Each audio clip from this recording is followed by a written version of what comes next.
saying today to you all, enough is enough. It's time that the people, which is the common man, being given the respect and the dignity and the honor that they deserve. I am asking you all to please renege on these high callous prices. Pleasant good afternoon. Thank you very much for your comments. I would also, thank you, sir. I'd also like to remind our viewers and listeners online that you can also submit your comments and your questions. We are live on Facebook, and you can reach out to us. We'll be definitely looking at Facebook to see all the comments and questions.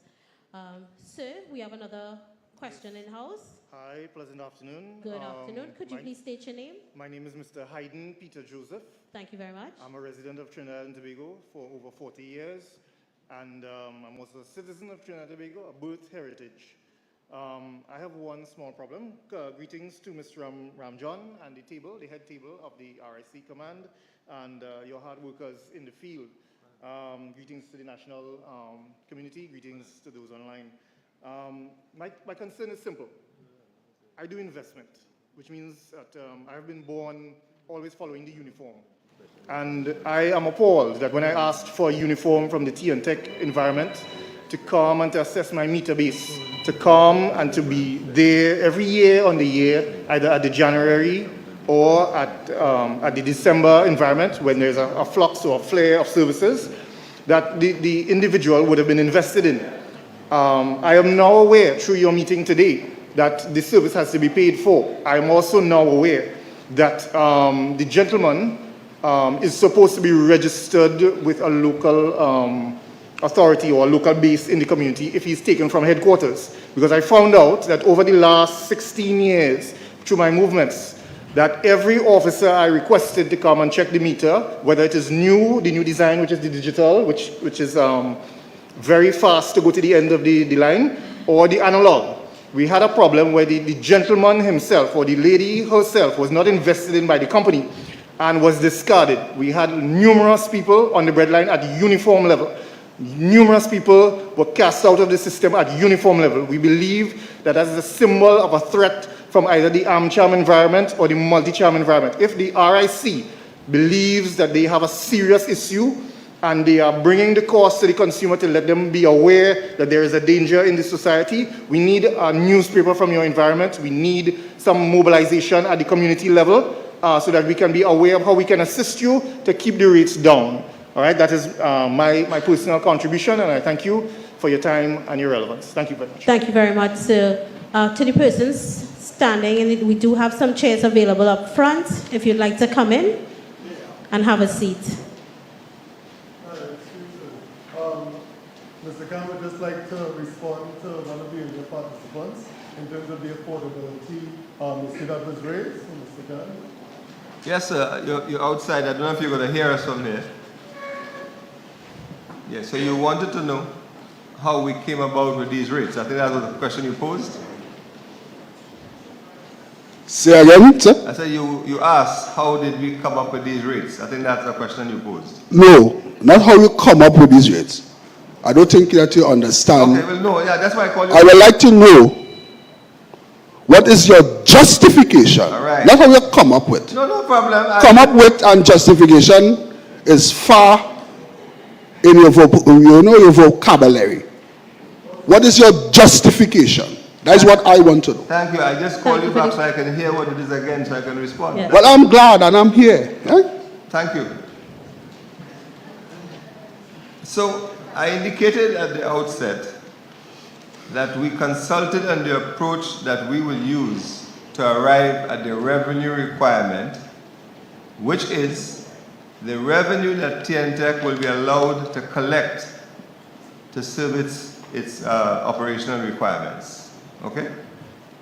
So the approach was put on the screen, and you saw the things that we did in order to get there. But I also indicated it was not simply a case of you put numbers in a computer and whatever comes out, that gives you your rate. We in fact put numbers in a computer, yes, based on the data that we had. But when we arrive at those figures, the first set of numbers were produced on September the 20th.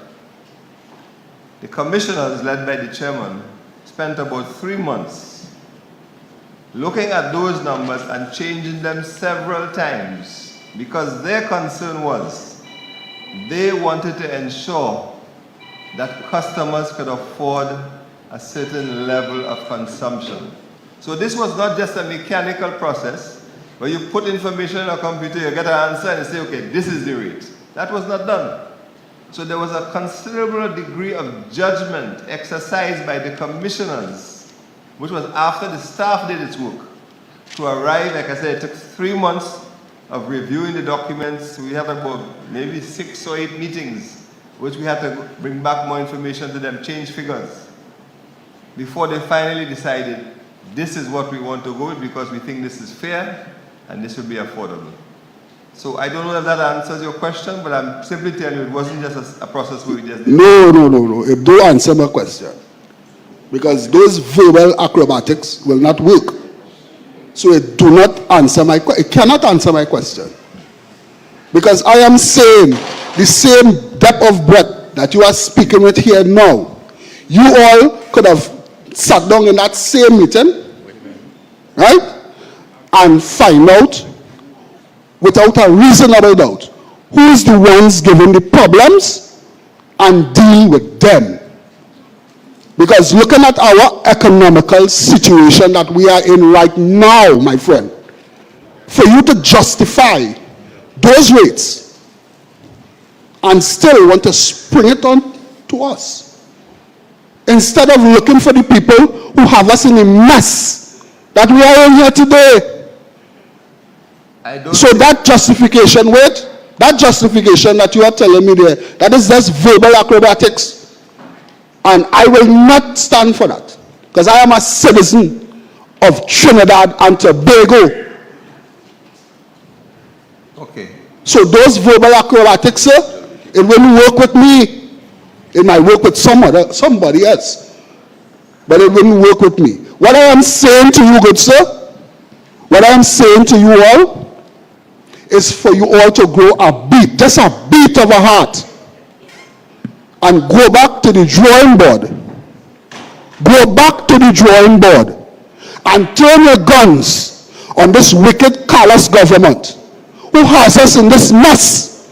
That is what I want you all to do. So there's no amount of verbal acrobatics or academia that you could come to me with to justify these unreasonable specs at this present moment.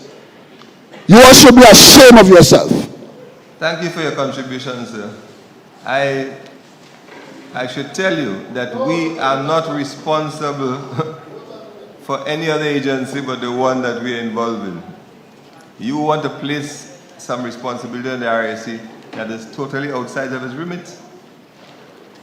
And I think the chairman would want to follow up on my statement.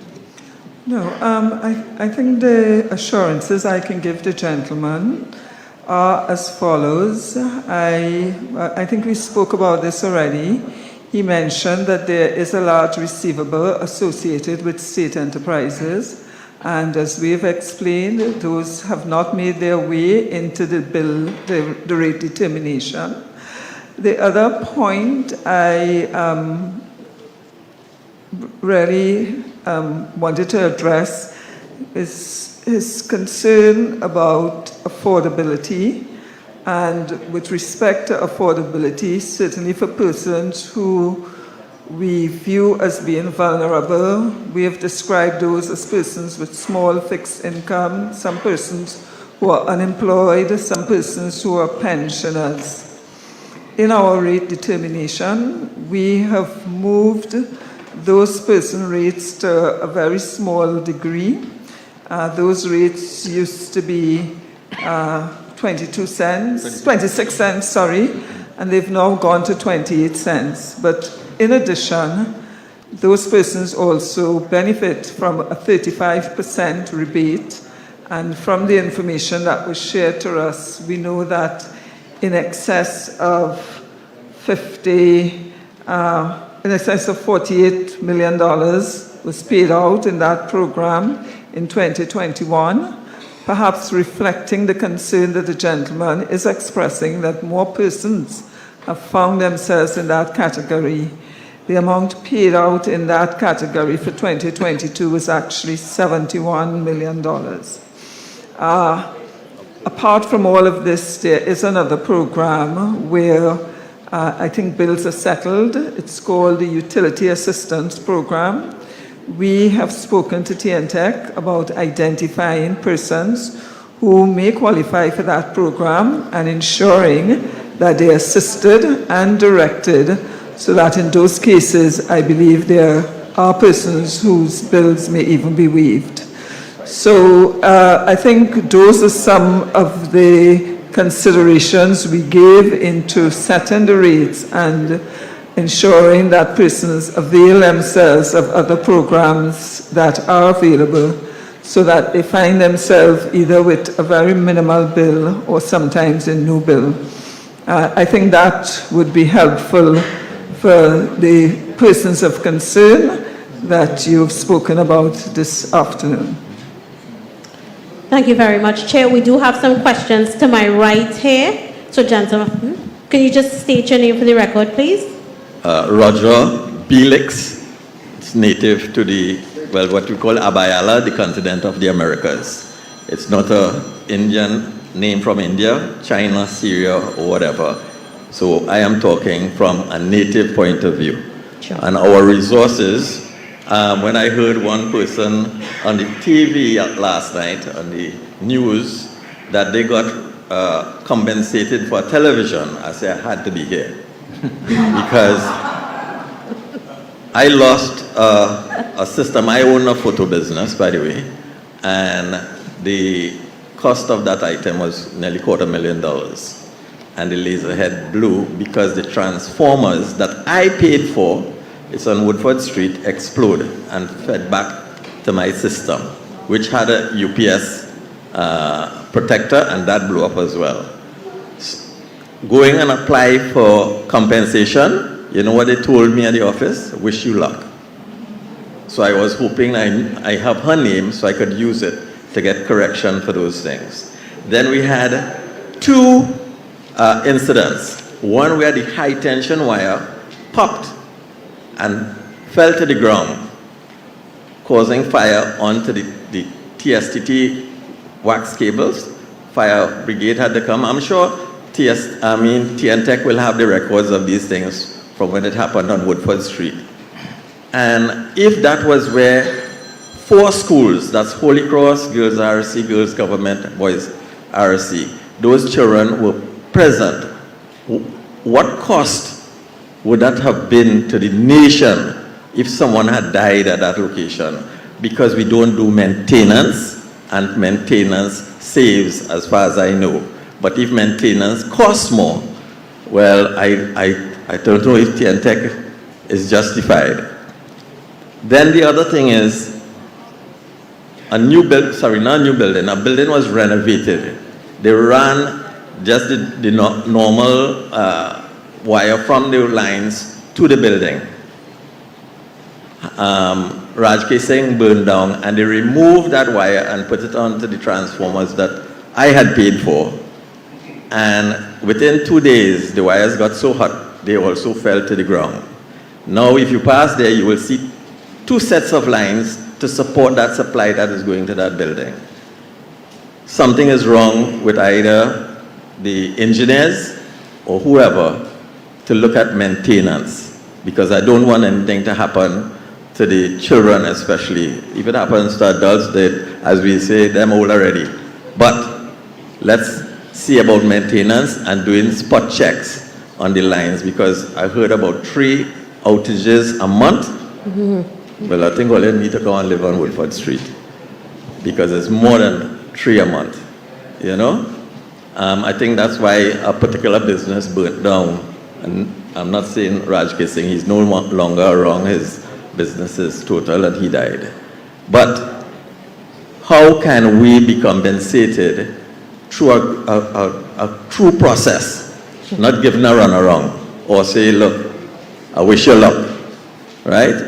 Oh, by the way, I should have mentioned that the consultation I came here for many years ago was lobbying for a hospital through the Jonathan Bilix Foundation and supported by Roger Samuel before he became minister. And I think I saw flourishing here. I have to thank them for the support that we got towards that under the Jonathan Bilix Foundation in 2004-05. And next thing is, my son lives on Ganaski Street, and it's a 5-apartment building. We only had 3 meters on it. When he applied for the other 2, they told him he had to pay $28,000 for the transformer if he wants to get the 2 meters.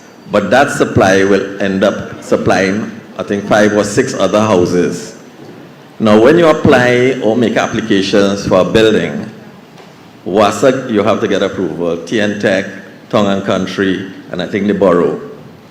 Shouldn't that be already included in the transformer supply for the suspected and ease up the burden of one person paying $28,000 because you have to bring the crew and all these things? Something is wrong with that thing there. If you're putting down a housing project and it has 20 houses, you know the supply that will go to each house and put down the transformer. Do not charge the person, the first homeowner, for everybody who is coming after that, and they get it for nothing. That's robbery and violence. You right? That's my point of view, but I'm sure it will be appreciated by all that I'm trying to ease up the burden on those, because our oil and gas, I heard a comment of we close to like the other Caribbean islands. At once upon a time, they used to consider us the Dubai of the Caribbean. People used to come and borrow, when I mean people, sorry, other islands used to come and they said this is not a ATM machine. Now we are paying to put money back in the ATM machine. Something is wrong. Bad management. Bad management. Dubai is not doing bad. It went from the same economic base, and their citizens don't pay for anything. It's only the outsiders. But why is that here? So I don't know if anybody can assist in educating people about this type of economics, and I don't justify any increase at this point in time. Sure. Yeah, let me respond to the one. Mr. Khan will take that response. Yeah. Yeah, so let me talk about the last thing second to last thing you talk about, which is the issue of the transformer and you having to pay a sum and nobody else would pay. No, nobody coming after you to be connected. They would not pay the sum that my son would have put out, 28,000. They would have just paid about $200 or $300. Right. So what happened is that in October last year, the Commission approved something called a capital contribution policy, which deals with issues such as the one that you are talking about. So that policy, TNTech must operate within the confines of that policy in relation to extensions of service and that type of thing. I would suggest to you that you acquaint yourself with it, because people coming in after the first individual or customer, that customer can get a rebate from those persons when they connect to the system. So if that was you, you will get a rebate. You will get some of the money from the new people. So you should read the policy and see if you are entitled to get something. No, I don't think it should go that way at all. I mean... I'm saying, all I am saying to you, we are not here to enforce that policy. That's a TNTech policy. But then they are liable. If you find that you're not being treated fairly, if you find that you're not being treated fairly, you can complain to the RIC, and the RIC will pursue your case for you. So what you're saying is come to the RIC. Yeah, the first thing to do is to go to the not to rip off innocent consumers. The first thing that you do is you go to TNTech if you have a complaint. If you find that they're not addressing your complaint properly, or Yeah. you're unsatisfied with the response, Okay. then you come to the RIC and we can follow through on your case. And assist those who might be in distress like my son. Thank you. All right? Yeah. Yes, Thank you very but much. I ain't agreeing with no increase. We do have some chairs to the front. So if you've just come in, there are some seats available at the front. So you can feel free to join us. We'll take another question. We're going side to side, so we'll take a question from my left. Good afternoon. Good Here at afternoon. table, Mrs. Calendar and Mr. Khan, right? My contribution will encapsulate 3 categories. Basically, I want to make some observations about your website. With the, my name is Jaizino Rigsby. I'm from Arima, right? And the second part, a second question, I'll ask you guys some questions to derive some suggestions and conclusions. Then I'll make some recommendations that you can take to the theatre, because we know you're just a regulatory body and not really a lawmaking body, right? Now, firstly, I'd like to set on your website the review of the stats of the TNTech 2016-2019 dated June 21st, right? On page 9, the footnote 4 has TNTech is a monopsony and a monopoly. And the monopsony is you are the only buyer of the gas, right? And then you went on to say in your footnote saying that there's only buyer to which gives it market power, but due to take over or take pay contracts between TNTech and the 3 independent power producers, TNTech has to pay for electricity whether or not there is demand for electricity. Now, why should the citizens pay for this when the state and governments pass up a negotiation, did negotiate these contracts, right? Furthermore, Mr. Neil Barbagovin stated in his Joint Select Committee that they lose approximately $250 million for usage of 288 megawatts of electricity, right? I find that to pass the prices on to consumer, that don't make sense because they're not justifying. Why are they continuing to engage in these power contracts when the society, and don't even know what these contracts entail? Only here the contracts are signed for 15 years, 20 years. I think one did in 29 for 15 till 2029, and then one till 2027. So these power purchase agreements from these independent producers, I don't know if you can take it to the government to negotiate contracts where you can't take or pay, because at the end of the day, the reserve capacity you are taking, you're paying $215 million, because this is Milago when you've had the chief financial customer officer of TNTech. You lost in $250 million in unused capacity, right? That is one. Now, page 13 of your report, the same mapping report you have, could have been easier to follow, because pages 18 and 19, your QSS code measures performance 2016-2019, a more comprehensive methodology should be in place, because you gave scores of 90%, but you didn't tell us 4 out of 5 people you interview is 80%. So we don't know what is your sample size, what was your question here, what did you do, what was your methodology in arriving at that QSO standard.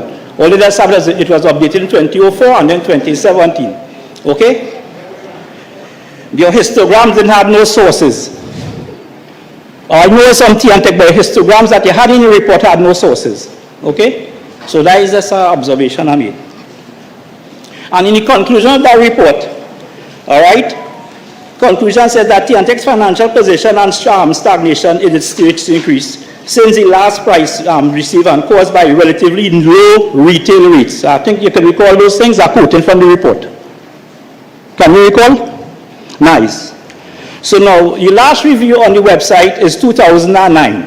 Now, you are mandated by your thing to have reports every 5 years, and you with me so far? Do you agree with me so far? So in 2009 was your last rate review, and you have it every 5 years. So 9 and 5 is 14. Now 14 is before 2015. Is it an election problem? And then now, if it was to continue now, by 2014 and 5 years, you should have done the rate review because of 2019. And that would have been the 5 years based on your mandate. But there was no rate review where you could have incrementally bring these prices and kind of work it in. But you didn't do that. So there was no rate review within 10 years. And in 2009, and 5 is 14, and then 14 and 5 is 19. So you're looking at 2 general elections before years that the government, by the RIC, did not do any rate increases. Okay? Now, I will go on to say, and then Mr. Balgobin in his GSA meeting also said that discussion with the metal plant, right? That the one discussion, that is in 2021, right? That discussion with the metal plant to get something going for energy mix. And then when he went on to say now, that's 60 megawatts of electricity from the closure of Petrotrin, and they are hoping to get back the 60 megawatts when the Petrotrin is reopened. Are you following me, sir?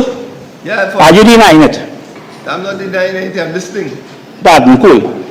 I want you on the same page. I'll give you solutions and recommendations, don't worry.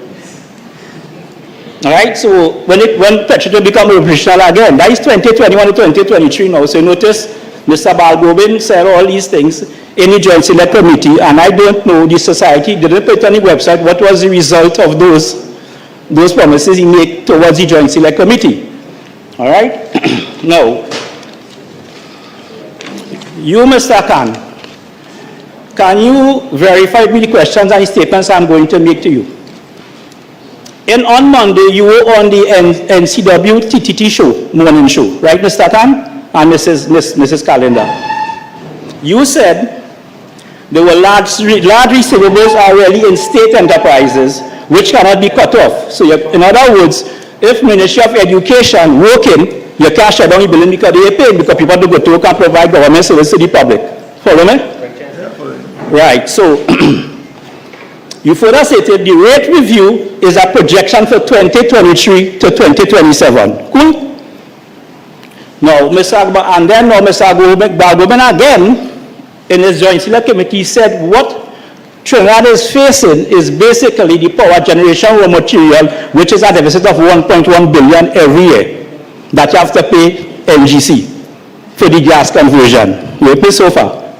Right? So no matter what we do, if it don't fix that problem, it will always have a 1.1 deficit. Okay?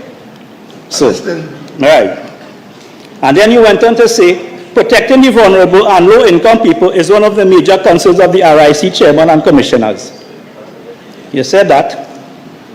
Then you said you have determined through your engineers that you have a refrigerator, a TV, 2 fans, and a radio, 6 or 8 bulbs, or do you have a 200 watt over 2 months at the existing rate? So we look at that and said that that should be sufficient for a household that could be considered low-income or vulnerable.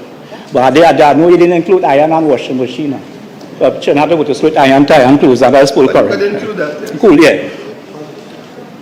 And then you said, if you went on to say, if TNTech fails its service standards, a rebate of $60 given, but you said that just now. Now, you said that one of the costs that what you want to do increase is to give TNTech 2023 and also to service them, to give them service, so to give the customers better service.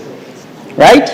Now, while my experience in Trinidad and Tobago, many of the government institutions have it on black and white. They sound very nice, they're written by technocrats that sound nice, but somehow operationalize them of those who's on the ground, this take time.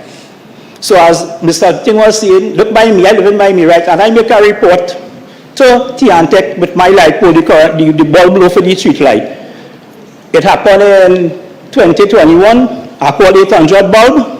They say, yeah, no problem. The councillor came, he come and he take big picture, he write up thing, and he say he take big, in fact, he had a note taker.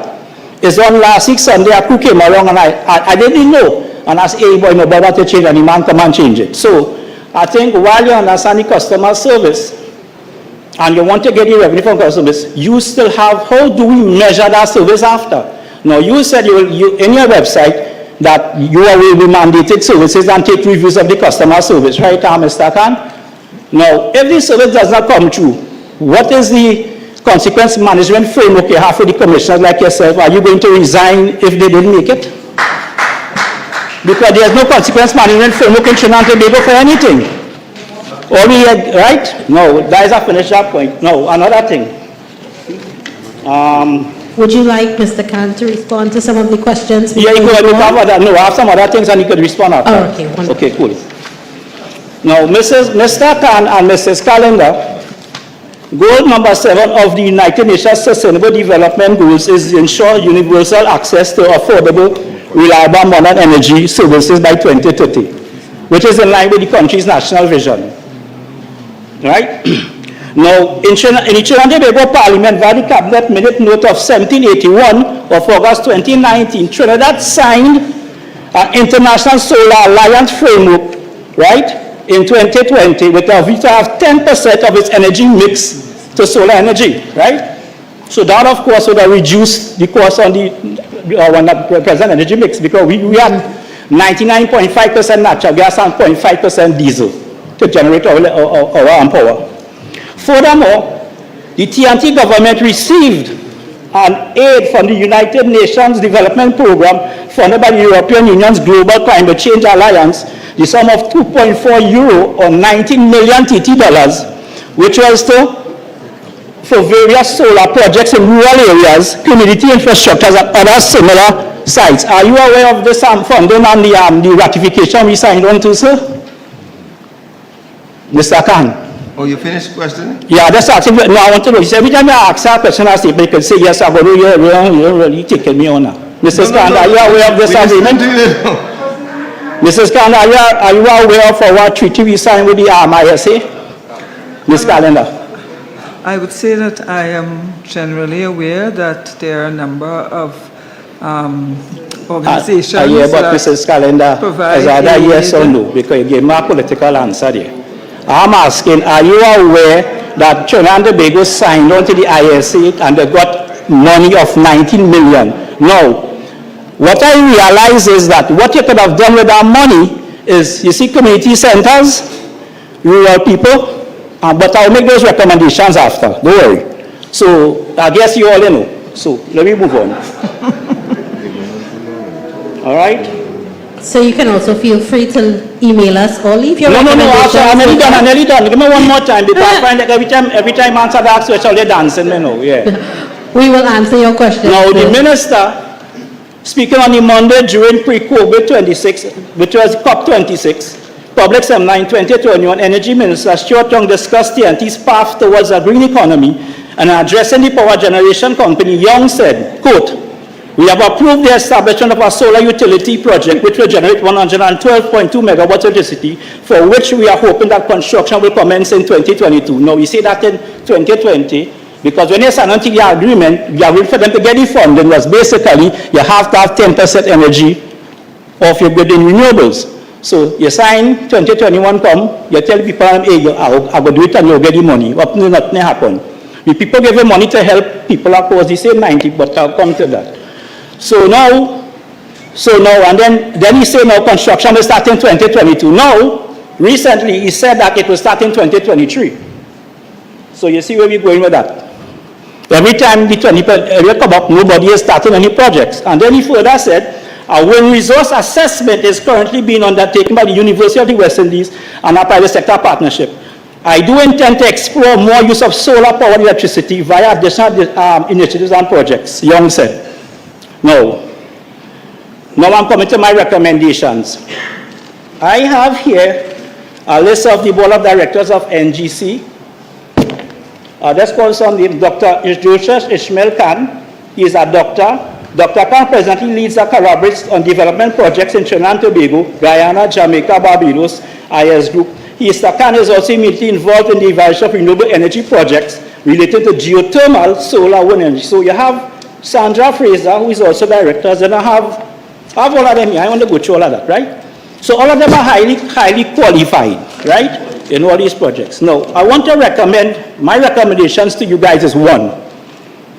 We need to get on board with reducing the pressure on our energy grid so as to house that fall on that one. So the people who fall on that 200 megawatts, as you were saying, Mr. Khan, why we don't give them solar panels and set them up and we don't have to pay us again?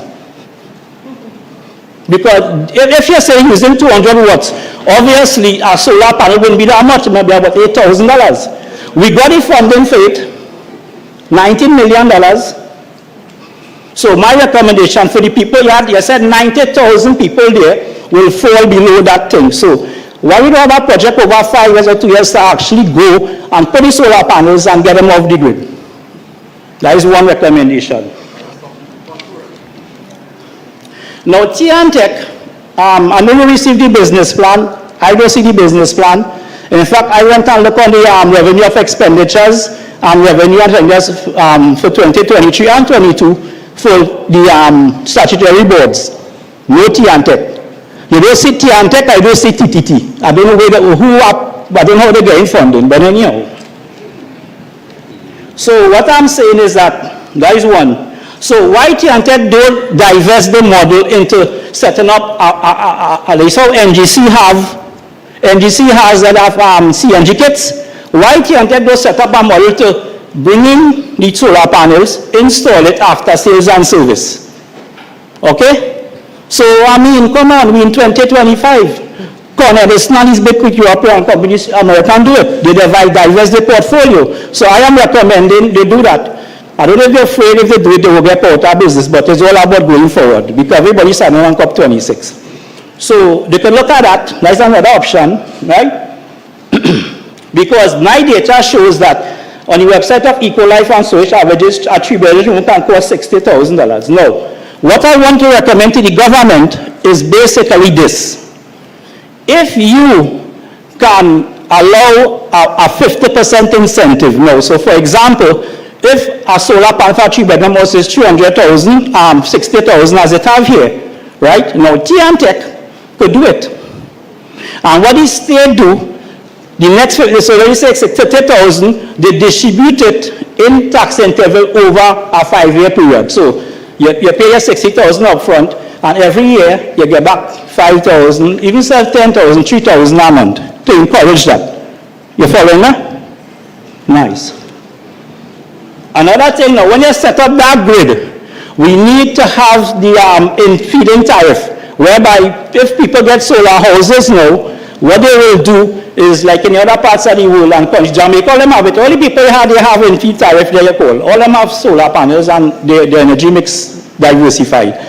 So we can have feed-in. So when the people and them now put up the solar panel houses, what will happen? Unused electricity could do what? Go back into the grid end? That's another point I want to make. Right?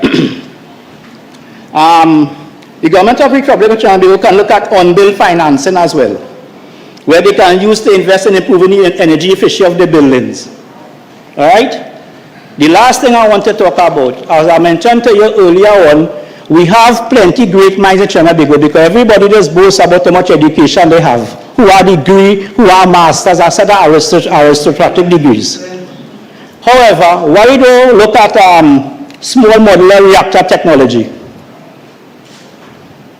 Mrs. Calendar, small modular reactor technology. Mr. Khan, are you aware of that? No, I'm not. Well, in other words, you see what I mean? And well, it's big thing on chair. I am not an engineer. No. You are at RIC as the managing director of a company designed to look at that. No. Okay. We talking things, so I mean it might sound a little flabbergasted, some people might laugh, but why we don't look at having a small, if we say we could do nuclear energy and take to about 10% of the grid along with solar, 50% of the energy mix, you don't find nuclear energy there, because when I go on the TGU website, I see all kind of people pose up with degree and they love to work TGU, and if you hear them, and you have all these people with, when you go on the website and I Google, they're proud to put all the accolades and experience. So do you think it's time now that we look at nuclear power? You want me to respond? Yeah, I finished now. That is my recommendation. Okay. First, I want to thank you for all of your suggestions. I want to thank you for all of your suggestions. You've made some very useful suggestions. You sure? So I can remember him getting a phone call to help you consolidate and consult on with them.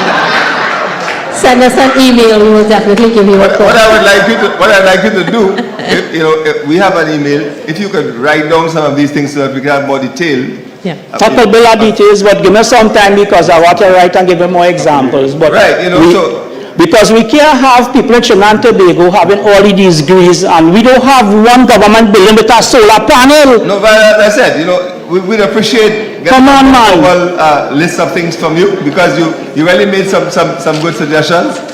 Some of them are outside of our remit, because That is why you make the recommendations. That's why I call it recommendation for you to what I'm saying is, recommend. when you're talking about nuclear power, right?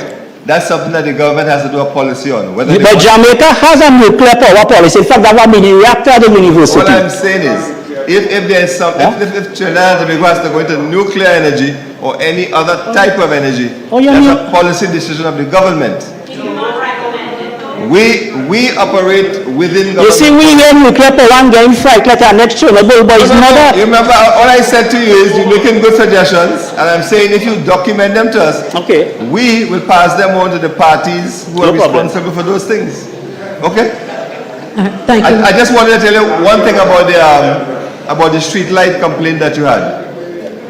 So in 2017, the compliance rate for fixing street lights by TNTech It was low. was 21. It was low. Yeah, I saw it on your reports. But in 2020, it was 52.1%. So It they have been improved. improving, right? But they're still not at the level which we want them to be at, and we are constantly But monitoring. and I want them. look into the fact that we're getting funding from all these agencies for nuclear and solar energy, and it's not passing down to the people.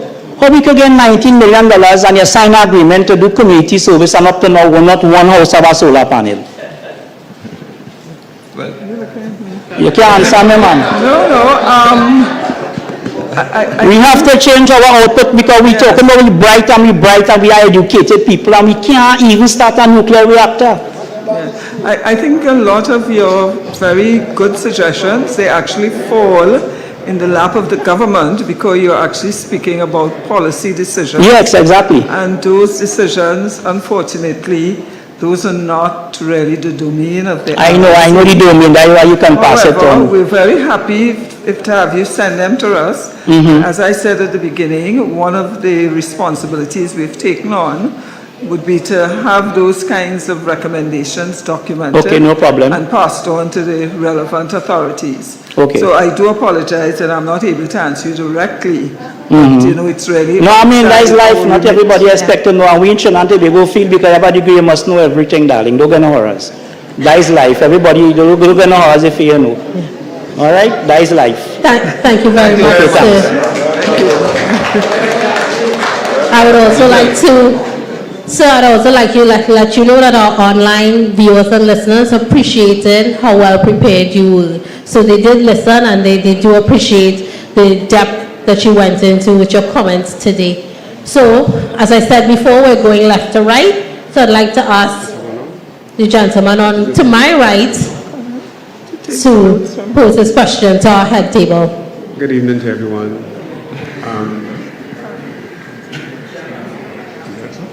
I know Samuel wrote something. I find it, my name is Roger Samuel. I find it very suspicious that we're here to speak about TNTech and their proposed increases in their rates, but there is no representative of TNTech in this place. And I say that because you cannot answer some of the things that we are asking. And it's really, really a terrible thing that you're doing with us today. The gentleman who just spoke questioned a lot of stuff from a TNTech standpoint, and you cannot answer. And to me, you should have had senior officials from TNTech present here today so that people can question TNTech for their lack of performance. And I mean that 100%. So I would suggest that if you have to have any consultation again, please ensure that representatives of TNTech are here. And in any other way, any other industry that you're going to bring before the people, make sure that senior personnel from those institutions are before the people. Because you started by saying that the people's interests are at the heart of the RIC, but people are asking questions that you cannot answer, and nobody from TNTech is here to justify or give reasonable justification for anything. So you cannot answer for them. Okay, sir? You also said that 90,000 households will benefit from the 1 to 200 kilowatts. Is that per month? Per month, yes. Per month. Can you give me, or can you educate me as to what is the average usage per day for the average household in Trinidad and Tobago? No, I'm unable to do that. But what I can tell you is, our engineers estimated on the basis of the bi-monthly consumption what a household which has basic appliances would consume over a 2-month period, and that number was 232 kilowatt hours. So that is why we use that figure to set our lowest rate. So I can't give you the daily number, but I can tell you what was calculated over a certain period of time. Okay. I hear you, so I understand that it's been calculated. Okay. My second question is that over the period of years, under your oversight or the oversight of the RIC, TNTech has failed. Failed with regards to the advancement in the technologies to upgrade the electricity systems and the electrical systems in Trinidad and Tobago. They have absolutely failed. As a matter of fact, since 1946, when TNTech came into existence, to now, TNTech is still doing the same old things and expect to have a different outcome. And that's why we have been having all of these national blackouts, because TNTech has not upgraded its systems to ensure that citizens of Trinidad and Tobago have reliable service, and a service that they are paying for. I want us to understand that in 2018, in a joint select committee meeting, that TNTech came before them. I remember the president of the Senate that was on that committee meeting asked TNTech about solar energy and wind energy and stuff like that. And I want to read, because people saying one thing and then somebody else saying something else, and the nation is suffering. Listen to this. They asked the TNTech people about solar energy, because they were all talking about the $1.5 billion in deficit and the financial commitments, and they were, they owed NGC $900 million. That's what the discussion was about, to justify themselves. And then the question was asked about advancing TNTech, advancing and helping to change the carbon footprint of Trinidad and Tobago. Okay? And hear what these brilliant TNTech people said. And I say brilliant because, wow, they didn't go to school. They did not go to school. He says, the committee member, Nigel De Freitas, expressed concerns that the commission could be more profitable if it looked at reducing its dependence on natural gas and looked at the use of solar farms to generate electricity. Ramsuk said, TNTech has constantly been looking at technology, so they say. Currently, he said, TNTech's rate, which is 4 cents per kilowatt hour, is the lowest in the world. When you look at other options, you get a different result. TNTech Assistant Manager then, Courtney Mark, noted that the Commission did give consideration to solar farms, which he said would mean the installation of 150 megawatts of solar or photovoltaic cells to convert sunlight directly into electricity. Mark says, when we look at the economic payback period, it would take 20 years approximately and the amount of acreage required is 1,500 acres of land. But Mark said, while solar power would save 12 cents per unit on gas, it will not provide the capacity for peak demand at night when you need electricity. That is so strange, because other countries, go Barbados, go other countries, they're using solar. And so where are they getting their information from? That at peak periods, solar energy cannot work. Not only that, but Germany is using wind energy, and that is supplying electricity for the entire Munich and all these cities.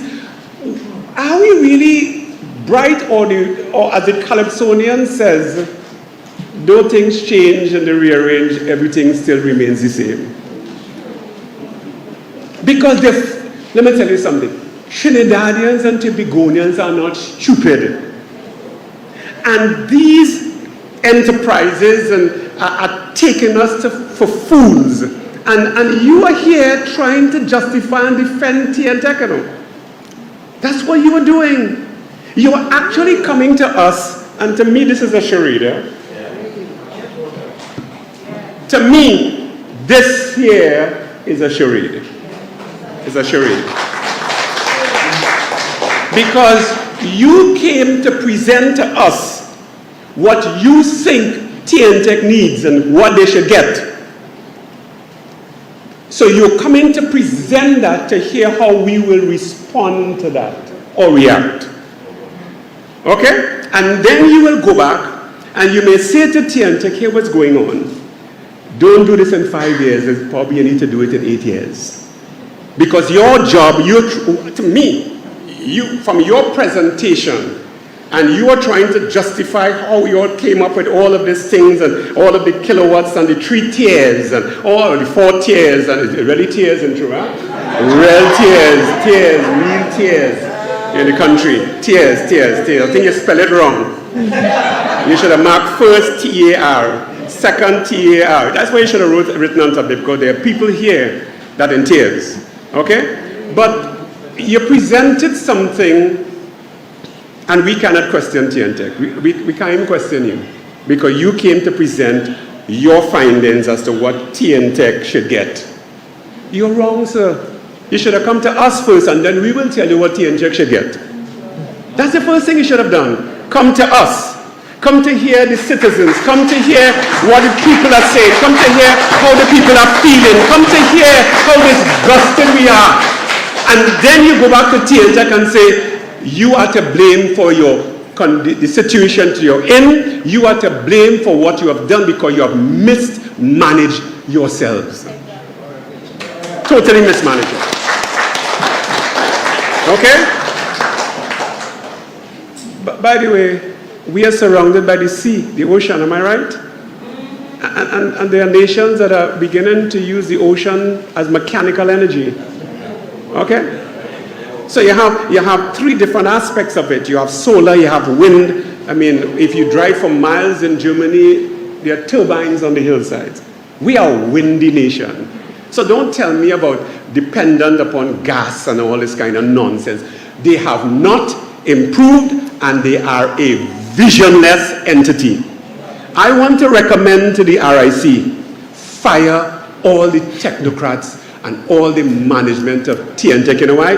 They have no vision whatsoever. None.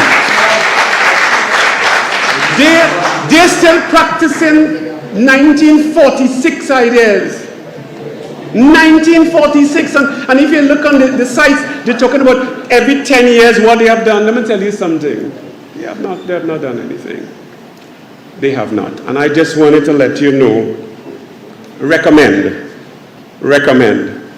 fire all of them and find people who can have a vision to change the carbon footprint of Trinidad and Tobago and beginning to develop the renewable energy, because the minister saying one thing and the management of TNTech saying one thing. The minister is saying that you know, there are facilities in place to deal with solar energy, but in the Joint Select Committee, TNTech says it's not feasible. So who is telling the truth? And we have got to find people who will tell the truth. So I hope that you will tell the truth. That you will go to TNTech and say they play the thing with the long tail. That is go hee-haw. And that citizens of Trinidad and Tobago are not satisfied. And because we are not satisfied, we are saying we will not pay any money, any cent more until we get satisfaction. Don't come and ram it down our throat. Let me tell you something. We have a way we only get things when we march. Watch, you will see. Thank you very much, sir.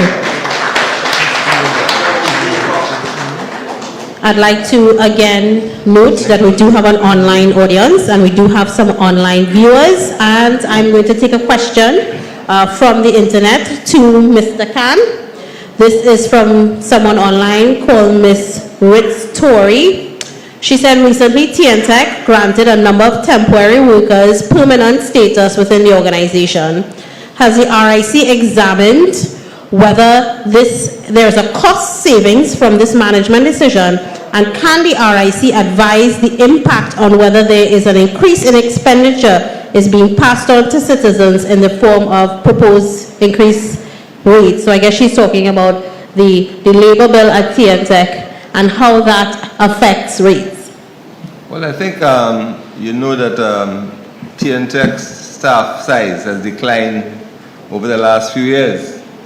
So I don't know if with this situation that they've just made people permanent, I don't think the number is even going back up to what it used to be. So when we look at the customers to employees ratio, that has been increasing, Right. which is an indication that that the staff is not being replaced while they go out of office. So I don't think that has any impact on the numbers, because that is a recent initiative, and we use the data up to 2021 to conduct our analysis. So it wouldn't have been part of what we were doing. Okay, great. Thank you very much, and I hope that answers your question, Ms. Story. So we go back to our... Just 1 minute. I just Sure. wanted to respond to something that Mr. Samuel said. Well, you're talking about all kinds of technologies, and whether they are easily integrated in Trinidad and Tobago is really a difficult answer. People can suggest all of these things, but we can't respond to whether those things can be done. Those are policy decisions which have to be left to the policymakers, whether they're going to win, whether they're going, those are policy decisions. If the policies come into effect, and then we have to regulate the industries that come out of it, that is our role. But we are not going to be getting into these kind of policy discussions. But you're free to make those suggestions. And like I said, we can send them to the people who should listen to them. But that again, that is not within our remit, you know. I wonder if I could just make a rejoinder as well in terms of the, I think, contracted employees that TNTech is moving to make permanent. I would say that is certainly a good move to give those employees more security in their employment. And even though a company uses contract employees, there is a cost to those contract employees. That may not be shown in their employee number, but may be shown somewhere in their contracted employees or contractors line. So just in terms of giving those employees a level of security, I think that's a good move. And at the same time, what we have done when we looked at the labor costs and so from TNTech, we've made some recommendations for them in terms of how they can improve efficiency, particularly with regard to their crews. We expect them to come back to us within 2 or 3 years to tell us how they're going to make those changes and how they would become more efficient.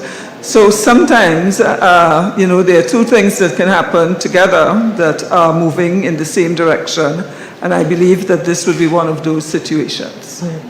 Thank you very much, Mrs. Callender.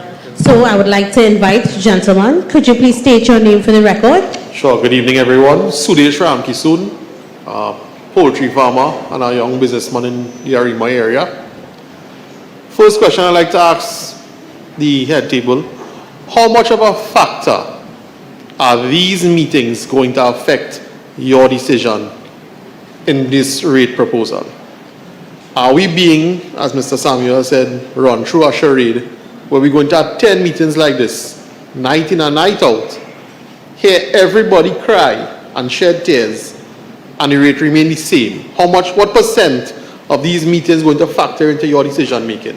If the proposal needs to change, you need to have 1,000 people saying we don't want it. You need everybody saying, you need 200,000 users saying we don't want it, for you all to go back and say, hey, don't change your rates. What is the goal?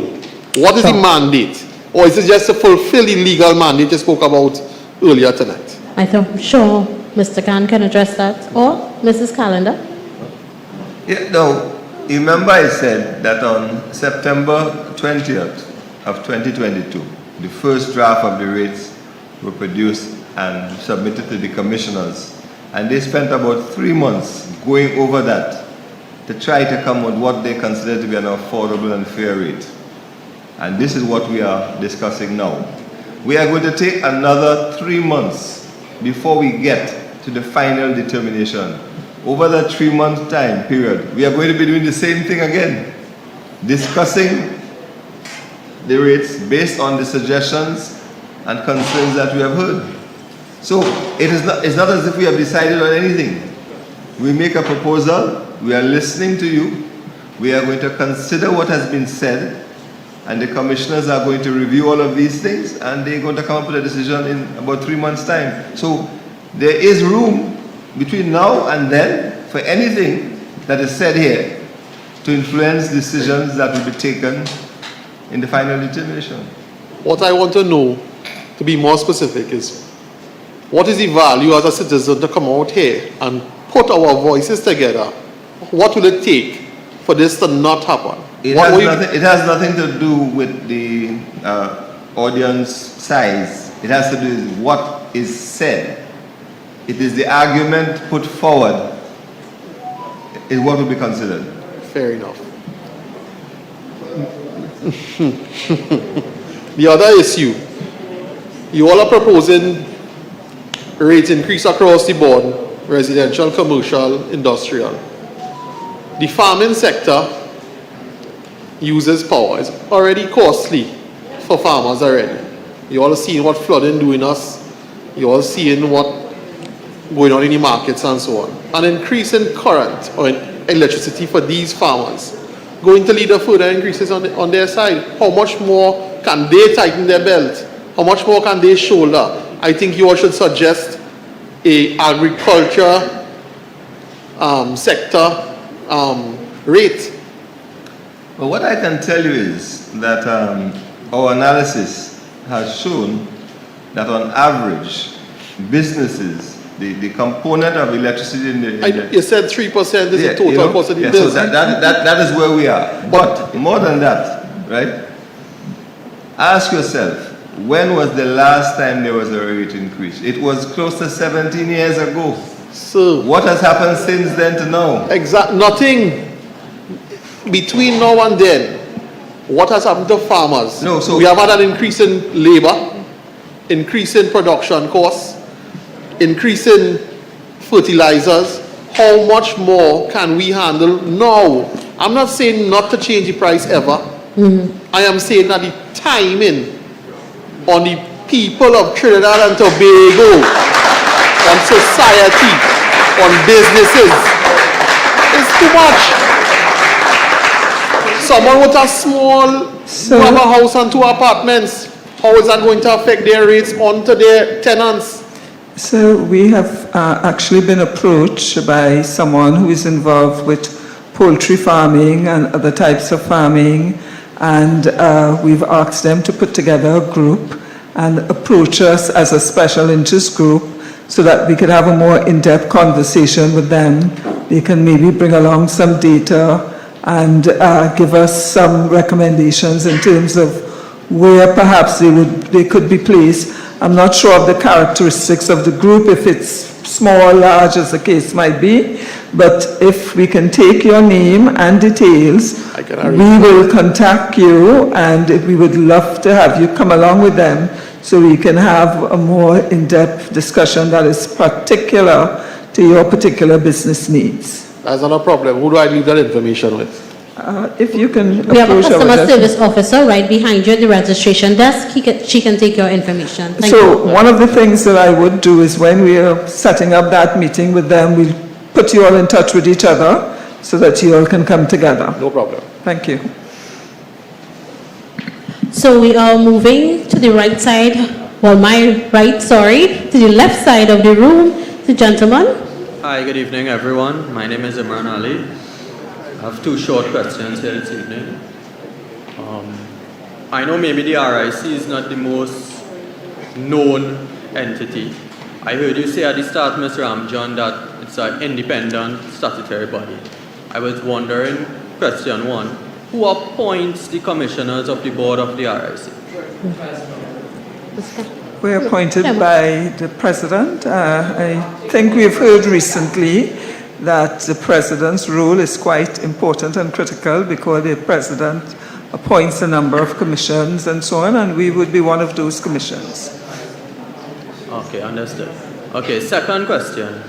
Mr. Khan, you would have said that one of the mandates now that you all would have given TNTech is to reduce the blackouts per month. You said it would have been between 3 to 28 per month. You're trying to get it down to 3, etc.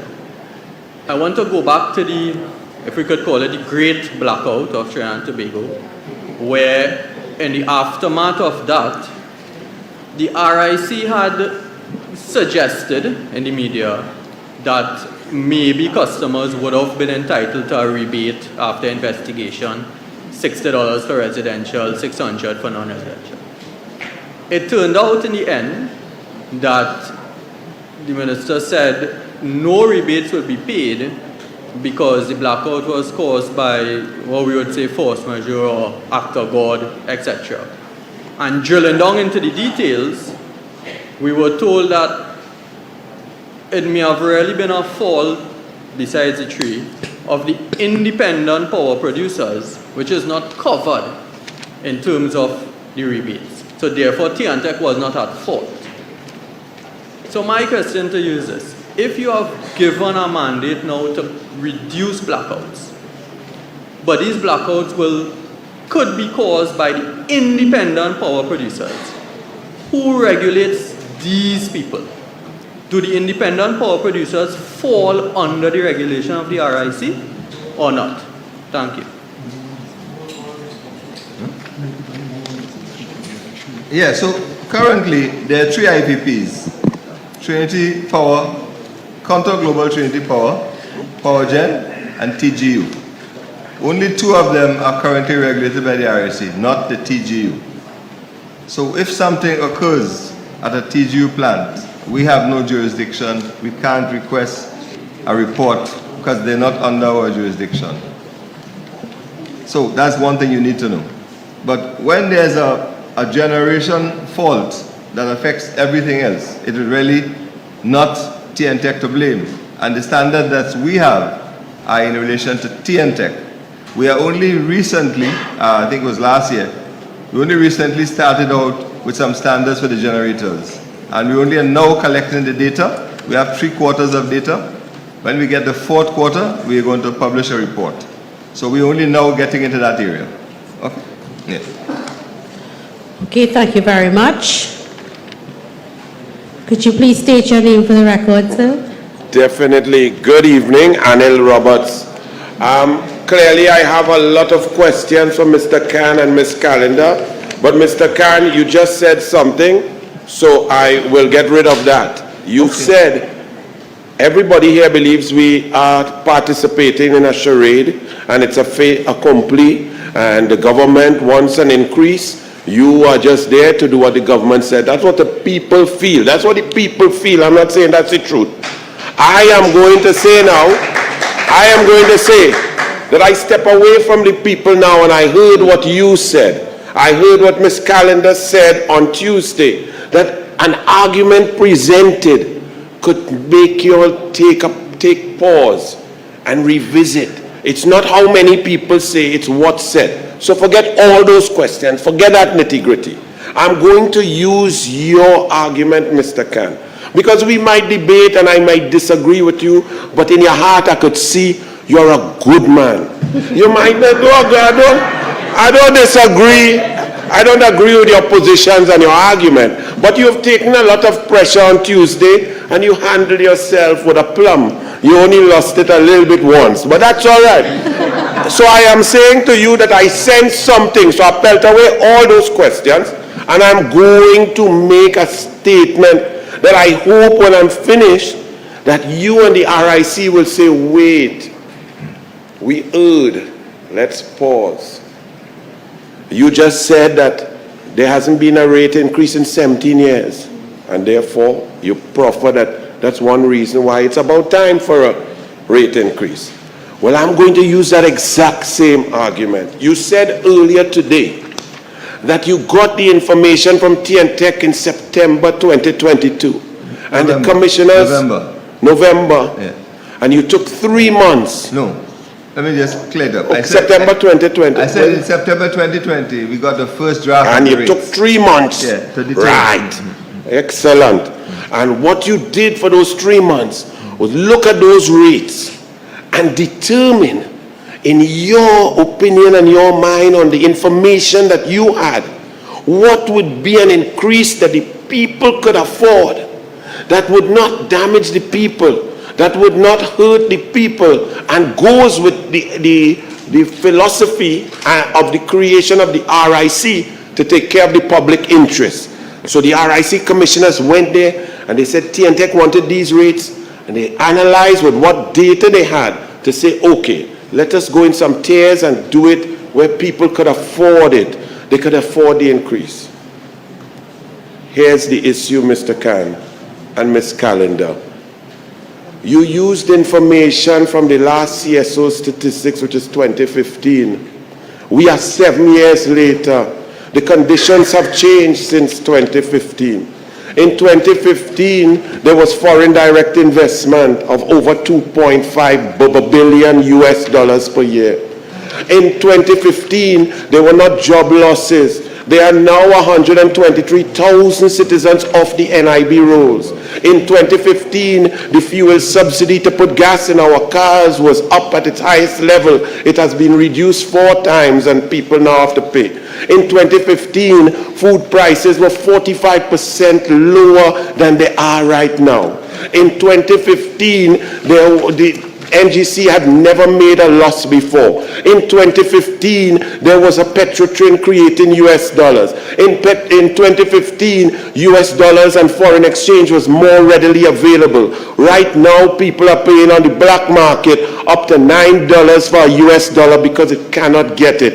In 2015, things were different. In 2015, the roads were better and we weren't damaging our tires and having to buy a tire every 2 months. In 2015, salaries of the purchasing parity power of $100 is now in 2022 $87 as compared with 2015. So I make the point that while you were trying to seek our interests, you were seeking our interests in a fantasy that does not exist of 2015 statistics. You need to go and look at the rates now. Get the information of the pain and the tears that is outside now and adjust your rates and your philosophy and your feeling of what the people can afford. Because what they can afford now in 2023 is a far cry from what existed in 2015. So I believe you made an error, and I think we need to go back, reassess, get the data, and do the correct job. And then you will see that the rate increase now, whether 17 years or 12 years late, it's not the time because the people cannot take it. God bless. Thank you very much.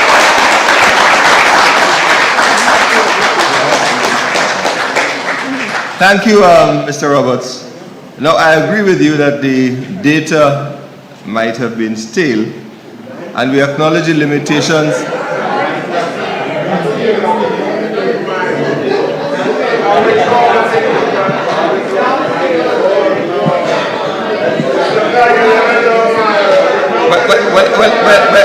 Well, let me talk. So we acknowledge the limitations of the data because it's stale. But what we decided is that if we say, for instance, that average household income is around $7,000 per month, right?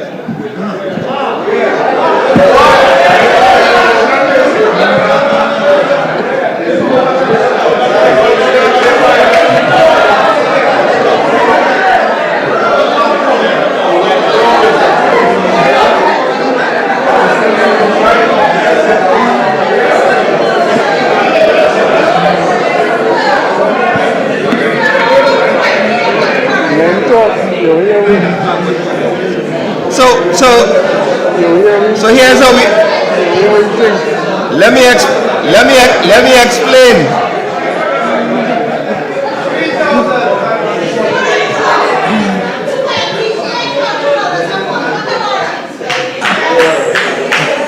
That's when we're employed. That's when we have a job. A lot of people have been expressing concern about pensioners and so on, right?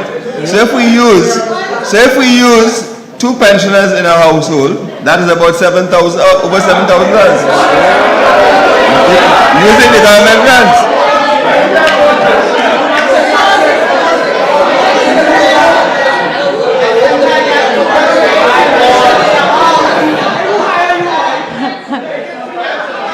Okay, ladies and gentlemen.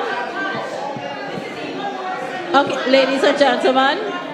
I think Mr. Khan would like to explain himself. Ladies and gentlemen.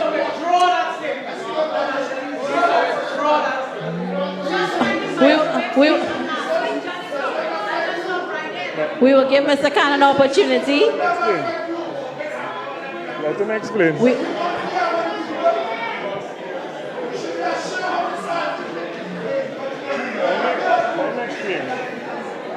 Okay. Ladies and gentlemen. If we average 1 pensioner in a house, okay? Yeah. 1 pensioner.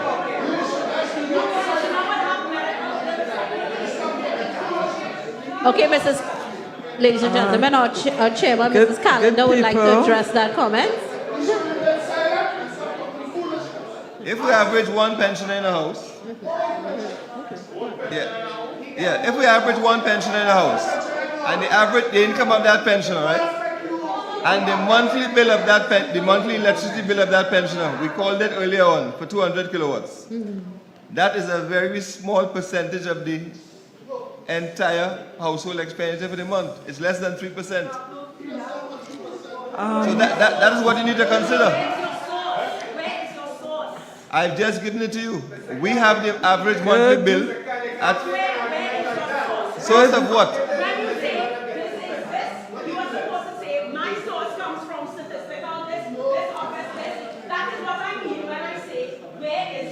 I am. Okay.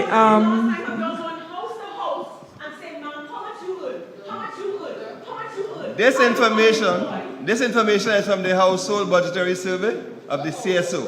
I said it is.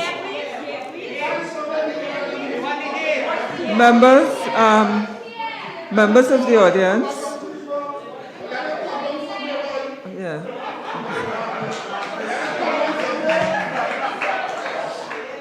Members of the audience, we know that we are dealing with a range of salary levels for the persons in the room, and we have actually, in that regard, set up a station at the back where we've asked persons, and I don't know if you walked with it today, but if you can give an idea of what your electricity was, we will compute what your electricity is likely to be, and we will also offer you some recommendations, some advice in terms of conservation, and so on.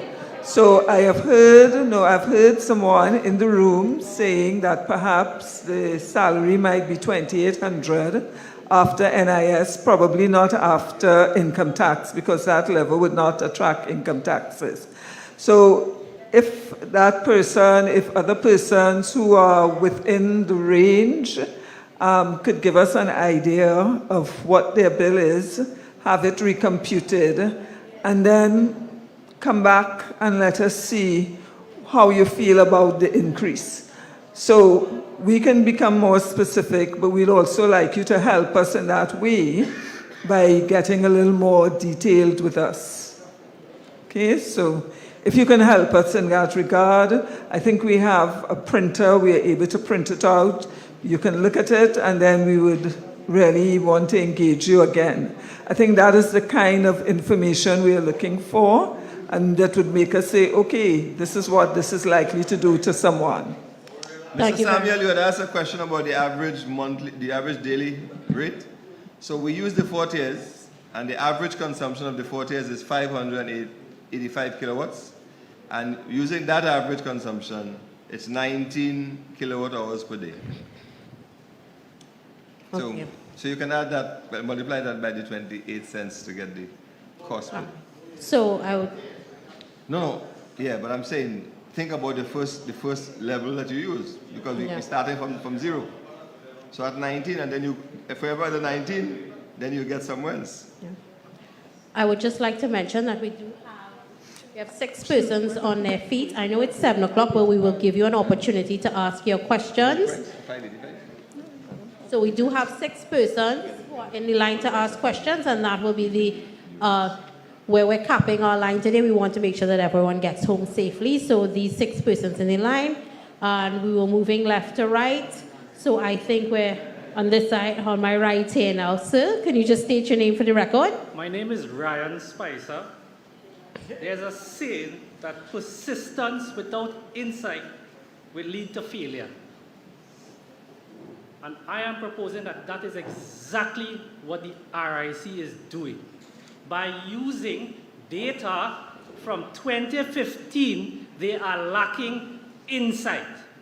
They are taking the insight and the data from Tech and not from the people. They are using outdated data and then wants to come and tell me that the commissioners looked at data and they went through once, twice, 3 times and came up with an affordable bill. Affordable for who?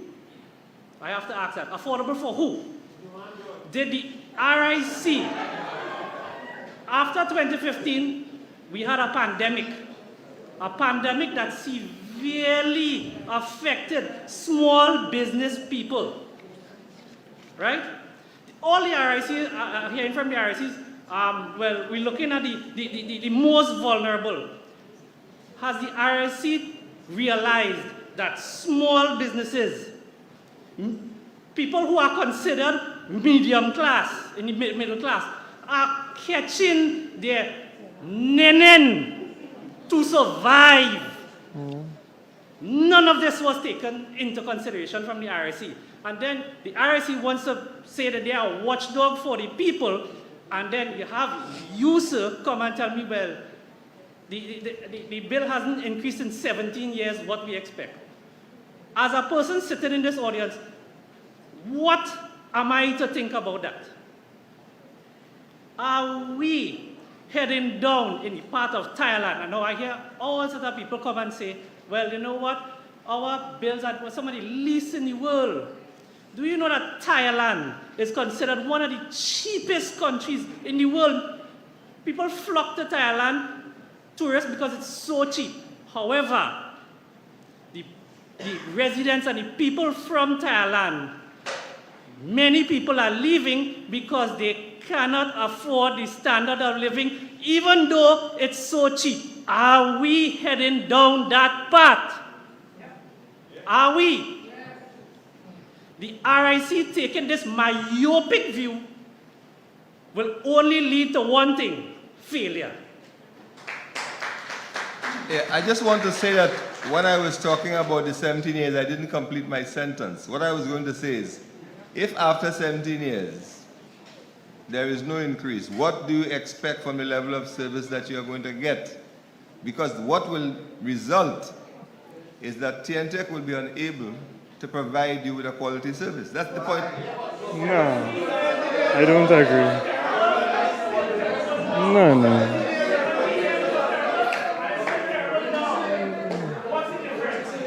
So apparently, if nothing happens, it would get worse in my view. I don't know what your view is, but if nothing happens, it will just get worse.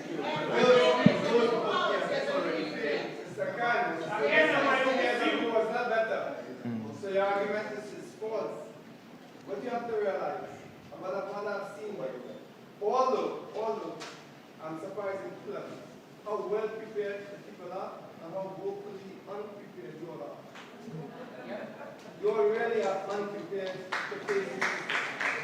And I think as it was to be more of a living organism, from the last consultation to now, it's basically the same thing. Everybody complaining, and you can answer, you can do anything, and with all respect, you all, as Anna said, could be very nice, but you all look so bad right now. But we are here to listen, you know. We don't want to respond too much. We want to hear you and to absorb it and to consider it. Yeah. So we're not really going to respond every time you talk. You all have to be more as a regulatory commission, more as a living organism, where you all move from one consultation to the next one with a little more preparation, with a little more deliverables for the people. Right now, it's the same exact copy-paste from the last one. Everybody here complaining, rightfully so, and you all can't answer one thing to the people. You all need to upgrade your response to the people. That's what I'm saying. Thank you very much, sir. And we would have a question from... Yeah, sure. And a few comments as well. Could you state your name for the record, sir? Good evening, everyone. Fuad Abubakar. If I echo the sentiments of some of those who have gone before, like Mr. Anil Roberts, maybe people might believe it more from me, but he is speaking the truth. Sometimes we get carried away with politics, so we overlook the truth when it is spoken by people who are speaking the truth regardless of their background.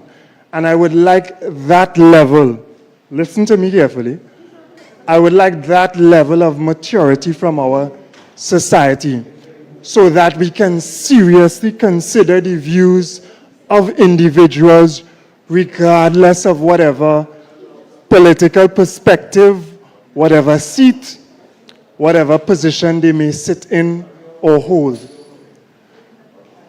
Mr. Khan, there is something that we miss in Trinidad and Tobago. It is a word and it is a concept that I think will carry us leaps and bounds. And that word is efficiency. It is the ability to do more with what we have.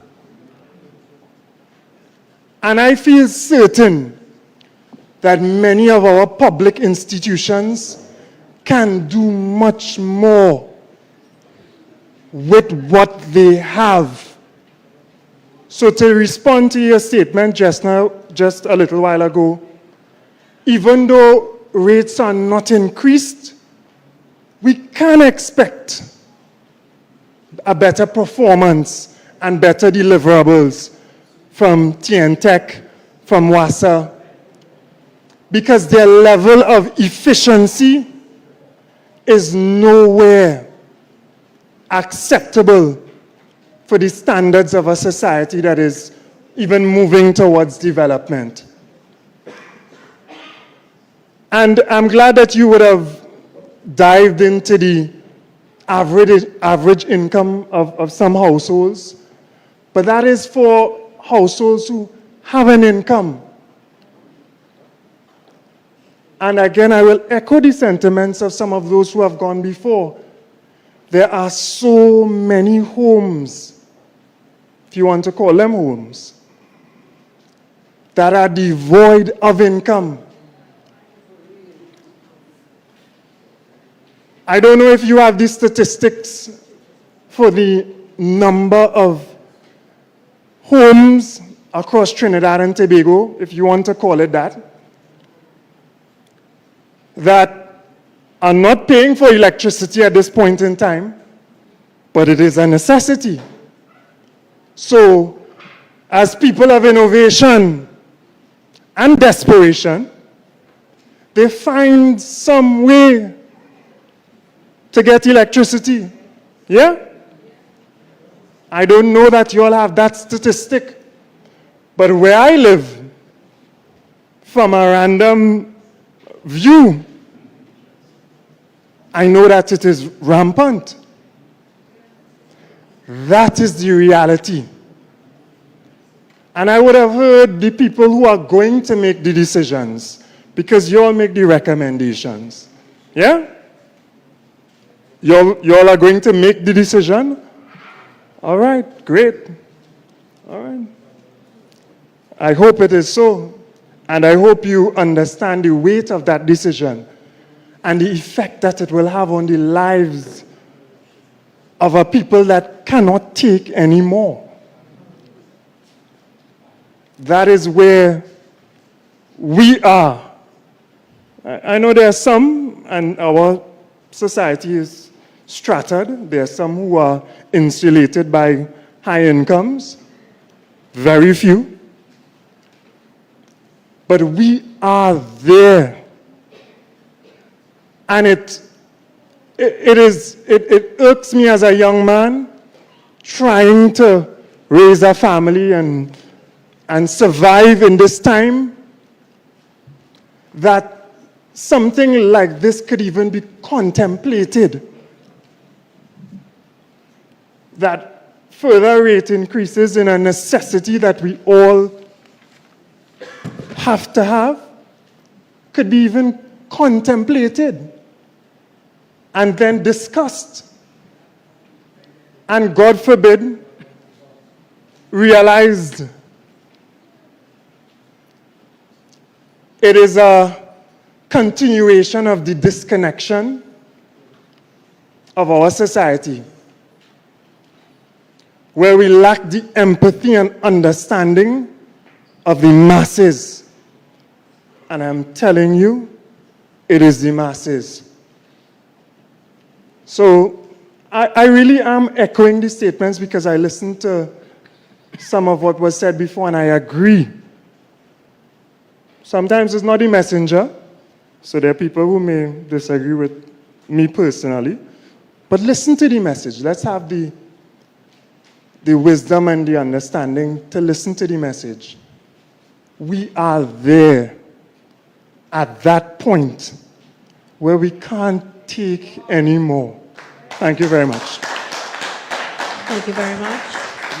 We are listening to you.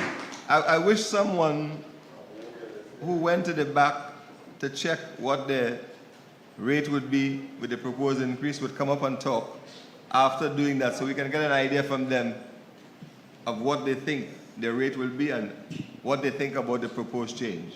But I want to say that all of us on this side and there, all of us are going to be faced with the same increases like everybody else in the room. We are not going to be. Income is much more than ours. We are not protected from it today. You know what it is like to live on I think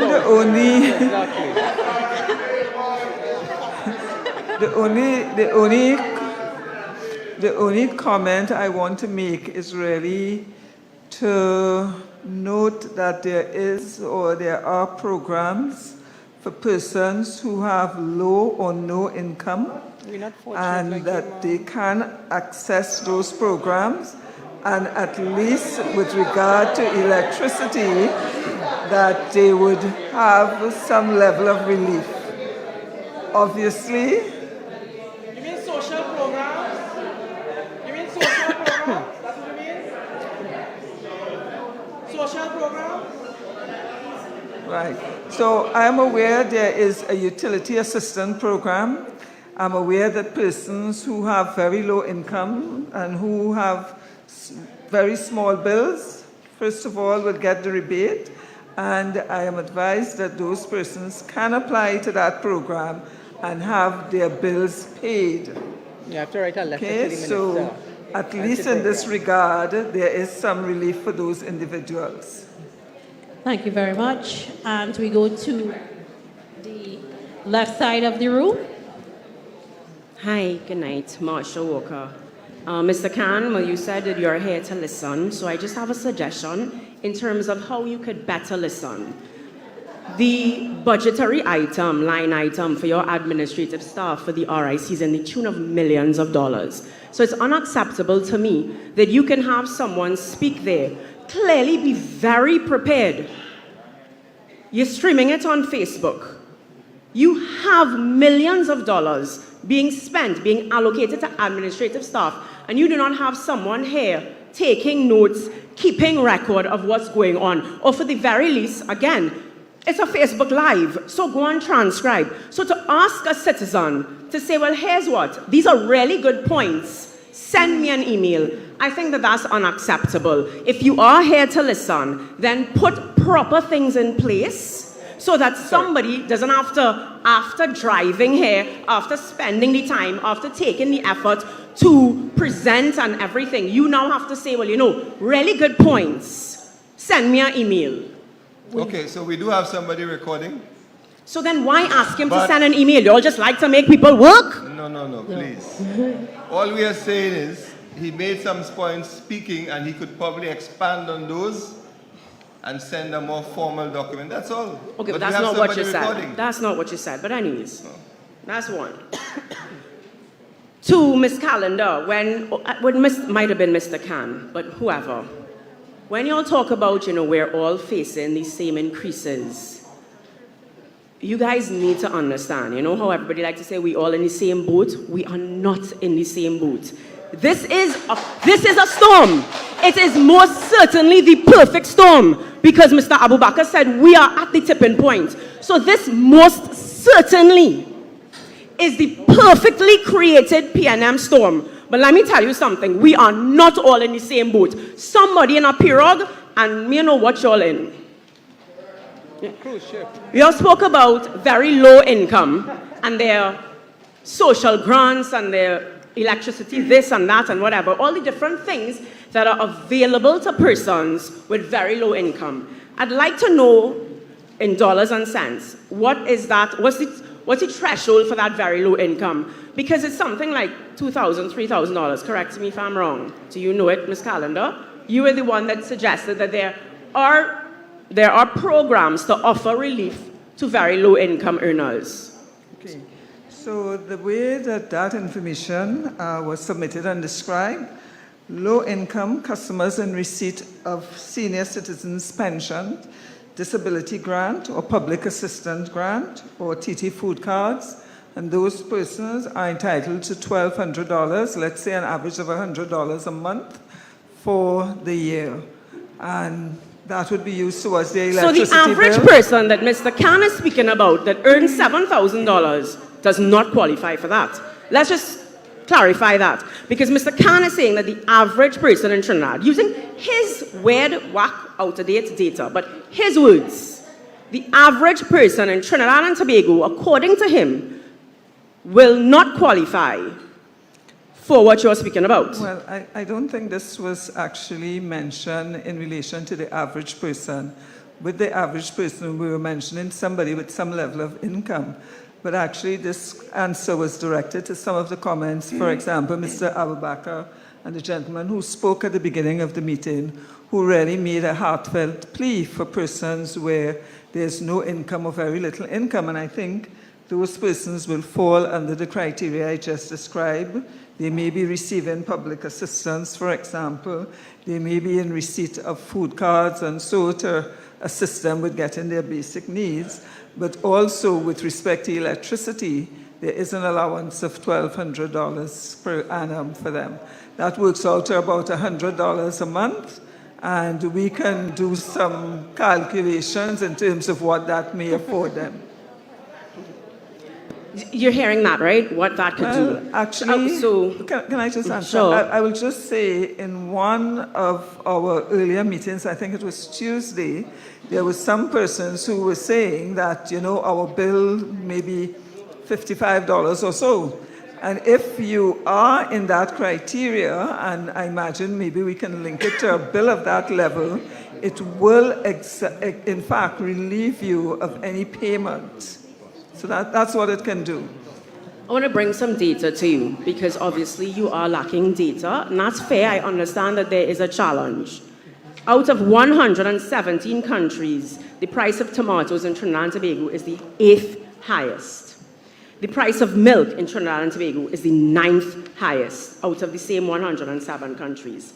The price of bread in Trinidad and Tobago is the 18th highest out of the same 107 countries. So when we talk about where we match and whatever, obviously we are seeing the high cost of food. And because we love to say, well, everybody experiencing, but we're not average when coming to the cost of food. So that has to be taken into consideration. Not secondly, because I was answering so many things. It's disingenuous, Mr. Khan, to continue to say that, well, this is out of your remit and this is out of your remit. So I want to read from the Act. I'm going to read very quickly just a few things. Section 6 of the Act. The Commission may have and exercise such functions, blah, blah, blah. A, advise the Minister on matters relating to the operation of this Act, including the granting of licenses. So when people come here and they say, XYZ, these are some suggestions, solar, whatever, and you say, well, that's not in my remit, you're being disingenuous because you can advise the minister. Yeah, so and then if you scroll further down, that same point, because it's giving a lot of details, right?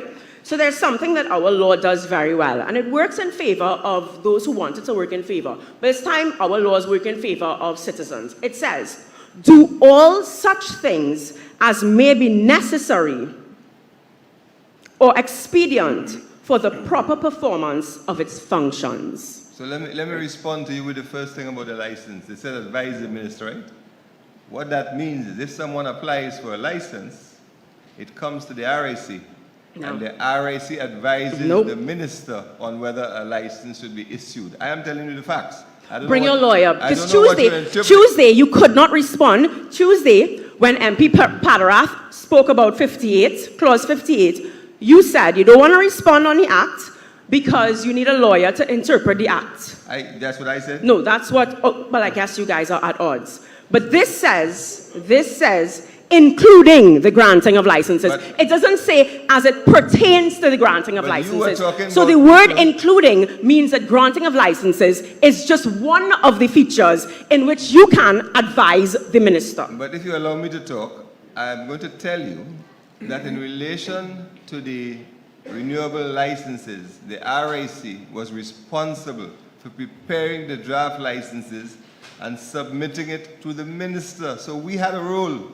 And if anybody now applies for a license before it is granted, the application will come to the RIC. We will review it to determine whether to advise the minister to grant a license. I'm respectfully submitting that according to this Act, you have much wider powers. Much wider powers. So we will leave it there. We will leave it there, and the citizens can read the Act as I read it out for you, and they can decide. Because once again, it's convenient. Y'all are just saying, well, that's not in my remit. I've just quoted the Act to you. I don't know why you wouldn't allow me to say. Because you are talking about people making suggestions about other forms of energy and producing it. Those things need form a report and make an advice. Make recommendations. It is within your remit. It is within your powers to recommend. Nobody's asking you to pass the legislation. Senator Roberts, Senator Padarath, Senator Naked, MP Amin, they will all go in Parliament and they'll debate. We're not asking you to do that. What we're asking you is to stand on our behalf. You say you're listening, but don't make excuses as to why after you've listened, you cannot take the recommendations back to those who can. affect policy decisions. That's all we're asking. Take the recommendations back. It is within your remit to do such a thing. No, if I may, we have actually given that commitment at the beginning of the session. We have said that there are many questions or suggestions that would come to us that we are unable to act on because of the limitations of our powers within our act, but that we would record them and that we would put them before TNTech and that we would put them before the Ministry of Public Utilities. We have actually gotten commitment from those institutions that we will pass it to them every fortnight, and we've given them a deadline in which they have to respond to us. So we are actually doing that, Ms. Walker. Okay, thank you. I'm going to be very brief. I have some more, but I'm just going to say the last one because I know there's someone behind me. You continue to say that data is an issue for you, and I appreciate that no recent survey is available to you. But currently, the CSO has a survey that is ongoing. So there is, within the near future, a possibility of getting very fresh data. Why not hold on this process and say, hey, what? Let me get your ducks in order. We can't have your report, we can't have recommendations, we can't have this without data. But we know, because we operate according to Rowley, a whole of government approach. So let me get these statistics, because a survey is going on right now. Recommend that this whole process be stopped. Let me get a survey done. Let me get the data in order, and then start the process over. Because we can't keep coming here and operating blind. Get the data in order, and and finally, I find it hypocritical that Mr. Abubakar said, and he's right. We need to be more efficient. We are always told. The citizens have been told for the last 7 to 8 years. Tighten your belt, find ways to be more efficient, do less with more, do more with less. We've been told that for the last 7 years. It is time that the authorities take their own advice, because it cannot be that you're standing there and saying to us, hey, find a way, find a way, find a way, do more with less. You're saying to the public servants they can't get a wage increase, do more with less, be more efficient with less salary. It's time for the authorities and the big boys to find a way to do more with less. Thank you. Thank you very much. Well, we are always happy to hear about efficiency because we, as we have said all the time, one of our roles is trying to ensure that customers only pay for efficient costs. But you said you're 98% already. Hold on. What I want to tell you though is that you're dealing in a highly capital intensive industry with a lot of machinery and those types of things. Those things can't be efficient if they're not renewed. Just keep that in mind. So you can't keep an old car and it'll work like a new one without doing anything to it.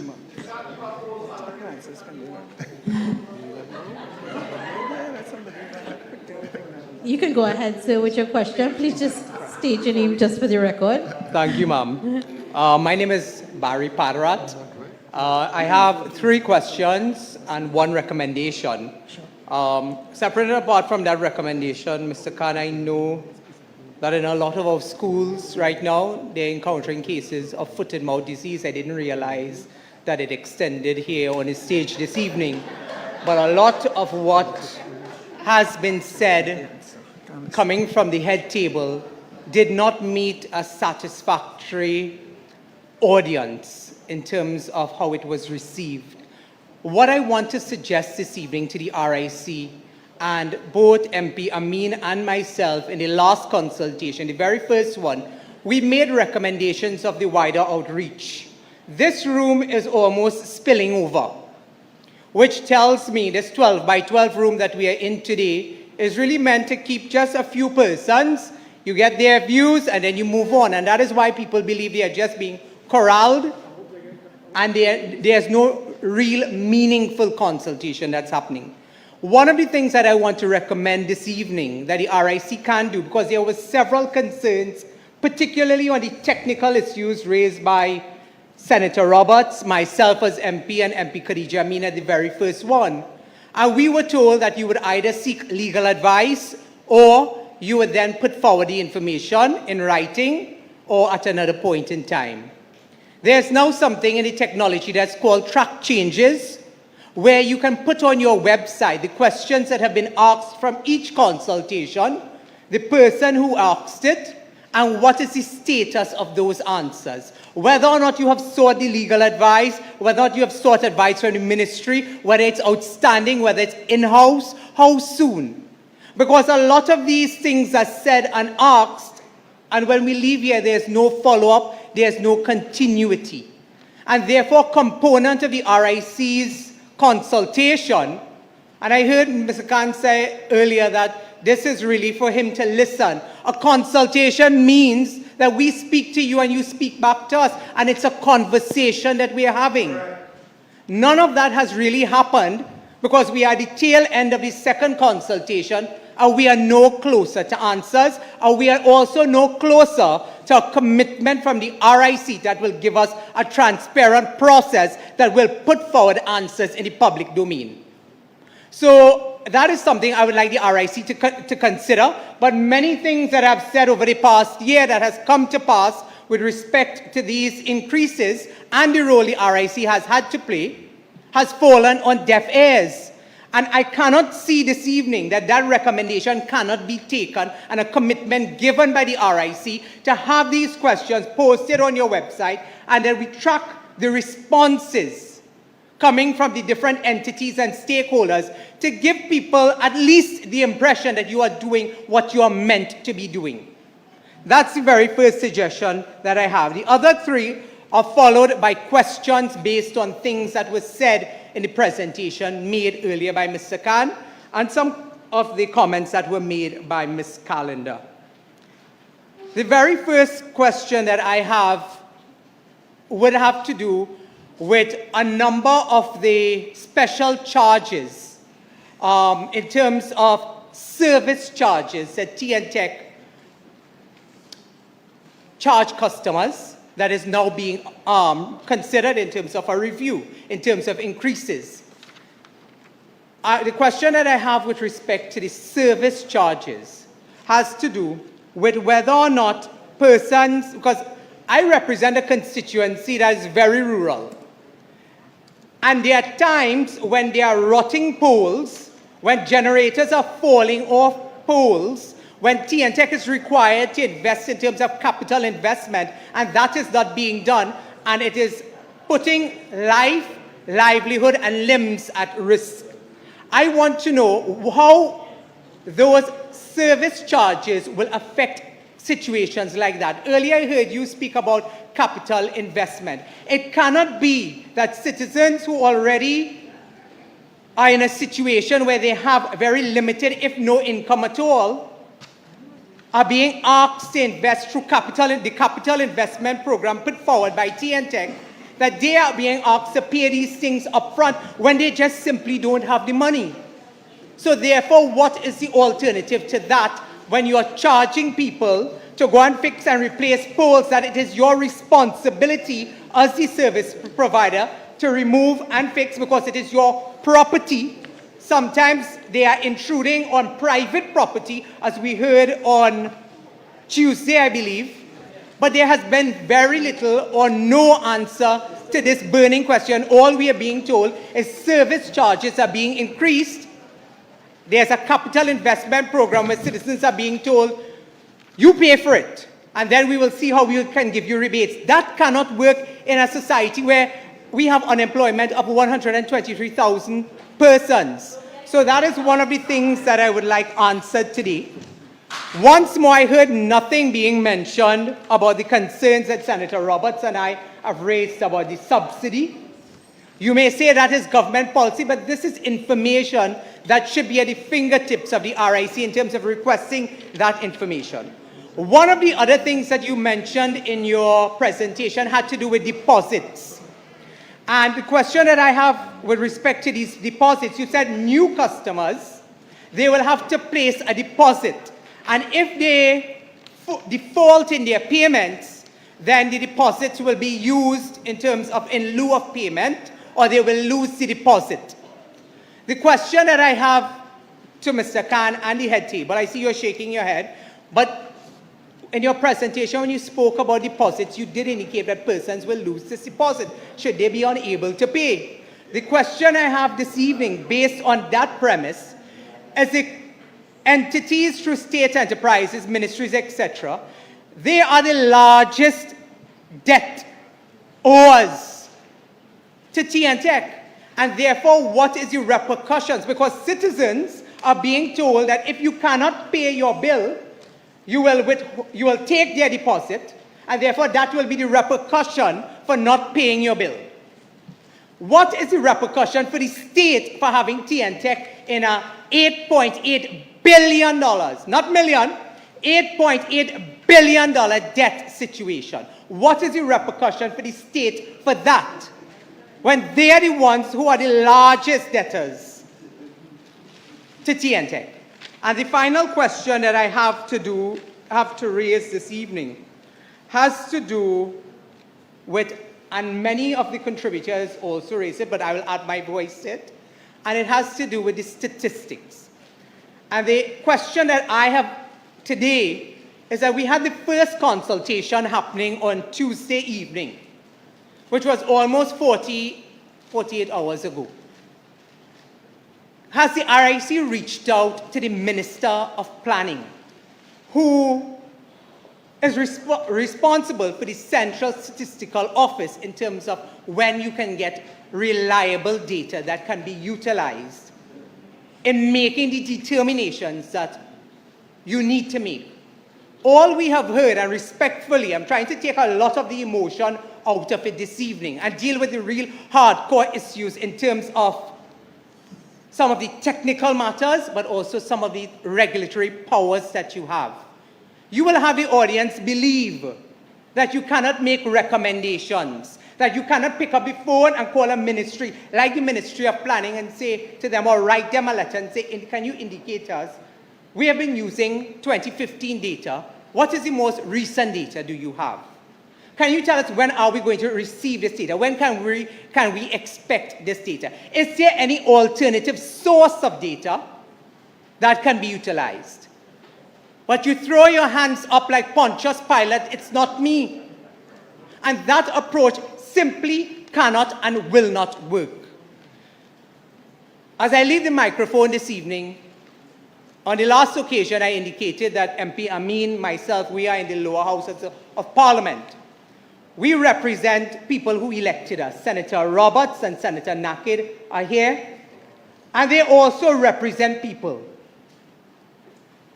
And the Honorable Kamla Prasad Bisesa has caused me as Minister, as Shadow Minister of Public Utilities, to utilize what powers we have inside and outside of the Parliament to file a private motion to halt the work of the RIC and the government as it relates to these increases in electricity rates. This evening, I want to use this platform to throw out a challenge because MP Amin raised it on Tuesday's consultation. We continue to be the only elected and appointed people who represent people in this country. I have not seen one member of parliament that comes from the government side attending any of these consultations. I have not seen one councillor. And I dare all 41 members of parliament that when that motion comes to halt the work of the RIC with respect to these increases, because let us also not fool ourselves to think that the RIC just came up with this. Ms. Calendar was asked a question in terms of who appoints the RIC. And blanketly and cowardly, she says it's the president. It's not just blanketly the president. The president is beholden to act on the advice of the cabinet of the Republic of Trinidad and Tobago. The president don't have no say in it. The president is a rubber stamp. And with all due respect, I see Mr. Baliram Maraj here this evening, and he put out a gracious advertisement, a full-page advertisement, congratulating and recommending one Christine Kangaloo that will appear before the Electoral College. And this is the exact reason why we do not agree with Mr. Mirage, and we do not agree by putting someone who's a political appointee, a party hat, to make those appointments at the RIC and other institutions that should be insulated from this type of interference. And as I've said, I dare all 41 MPs, I know my 19 MPs will be voting in favor of the motion to hold the work of the RIC. But we want to see what the 22 members of government, whether or not, based on what we have heard at the last consultation and this one, as we come to a close, the sentiments remain the same. 99.9% of the population are against these increases at this time. And as I leave this microphone, I say it once more, the ball is now in the government's court. Go out and vote against the people of Trinidad and Tobago when I bring that motion, standing in my name to hold the work of this parliament, of this RIC. And once more, we give the commitment, as I see my colleagues both from the Senate and the lower house on our side, that we will continue attending these consultations, because after these consultations, a bill will have to come to the House of Representatives. It will then have to go to the Senate to make amendments and so on. But we also have the opportunity to hold the RIC. Unfortunately, Senator Roberts and myself sit on that Joint Select Committee of Parliament.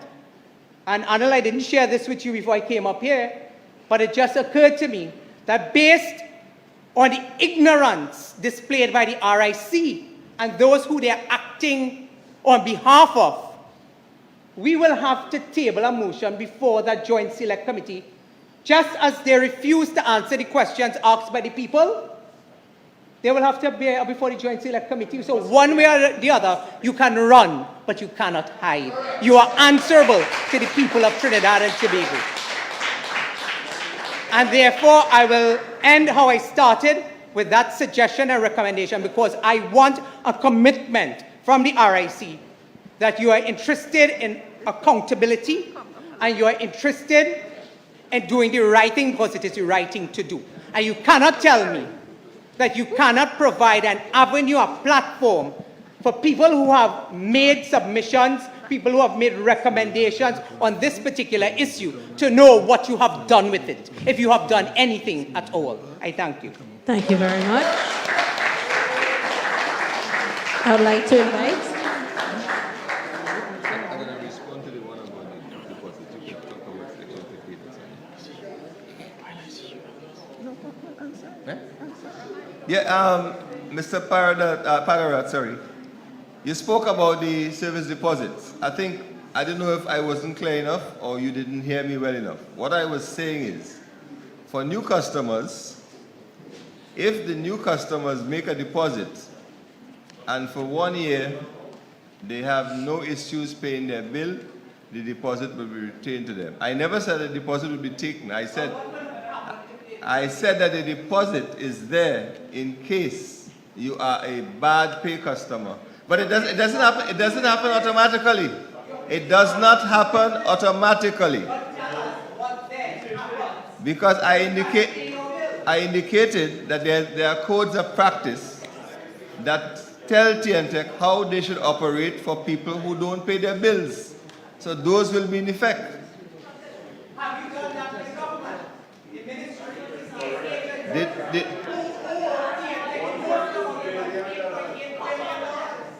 But you understand what I'm telling you, right?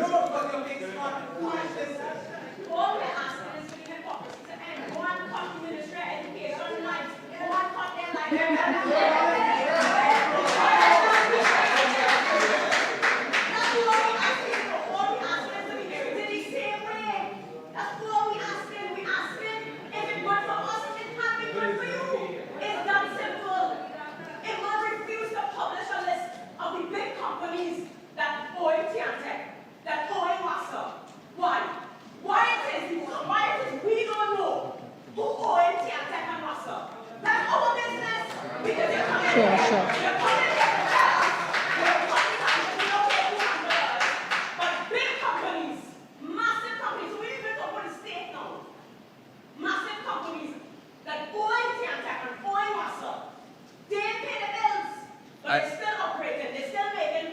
I have made no statements about cutting anybody's lights. I have made no statements about that. When we ask a question, is the RIC prepared to say what is good for the citizen, is good for the government, and good for the finances? That's all we're asking.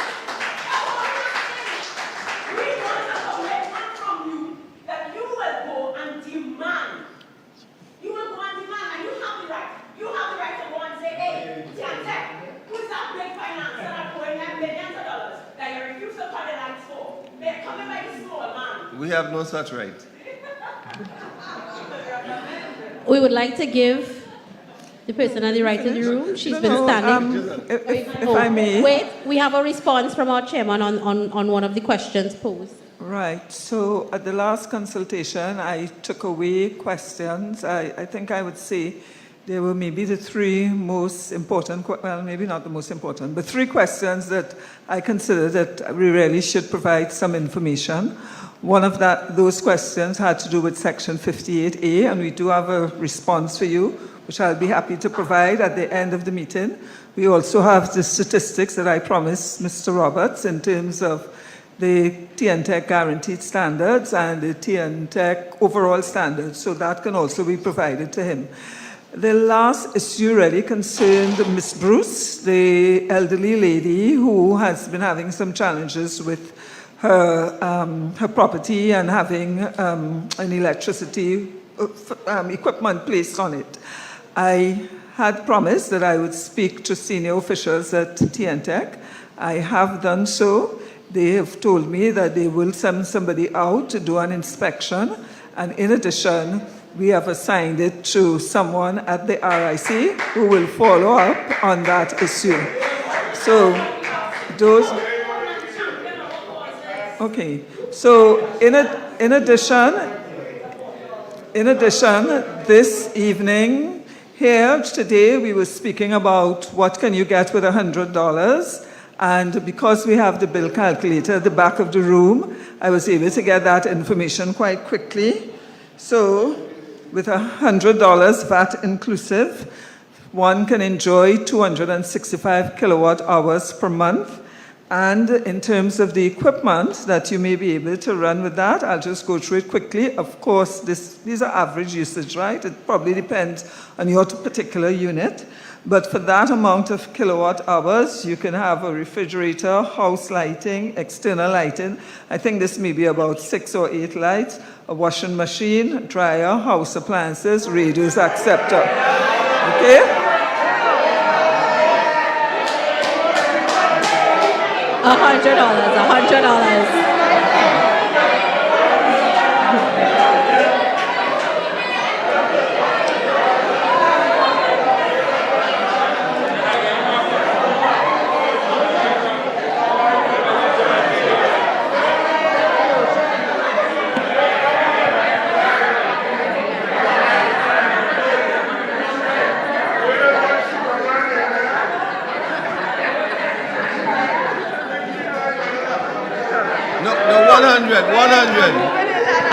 Ladies and gentlemen, I know you all thought that was a little I'm not sure. funny. But behind Senator Roberts, there's a brochure called Save Energy, and that brochure will itemize appliances in your house and what your energy consumption is. So you can actually calculate your own bill and see if we are telling the truth or not. So the brochure is right there with the average consumption of each one of these appliances. So I encourage you before you leave to take one of our brochures that will let you know what your average consumption could be. Oh, sorry. All right.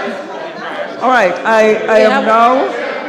No. We have air conditioning in it, yes. Hold on. I was answering. Okay, this is a continuation.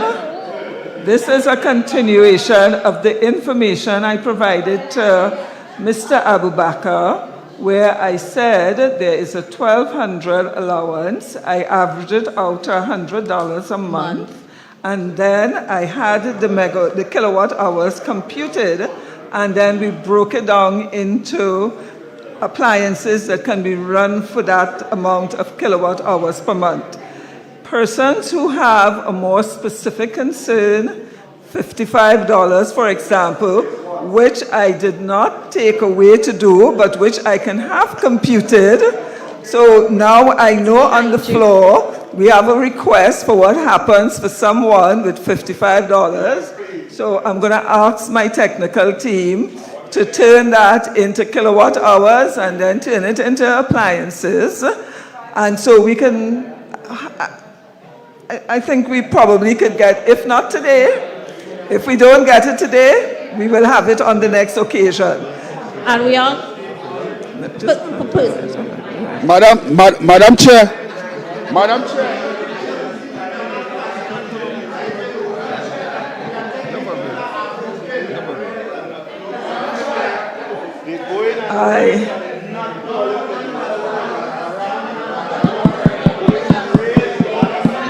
Madam Chair. We'd like to take our question.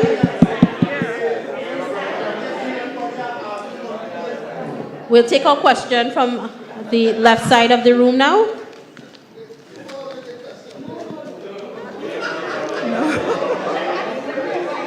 So she's been waiting for a little while. So we'd like to hear from her. Yeah, this way. We would like to hear from you, ma'am. You've been waiting for a little while. A pleasant good evening to the head table and to members of the audience. I just had a few questions. Some of which persons raised concern. I will start off with why can't we get solar panels? I called TNTech. They said, as a residential person, I can't get solar panels because I'm under TNTech. That's one.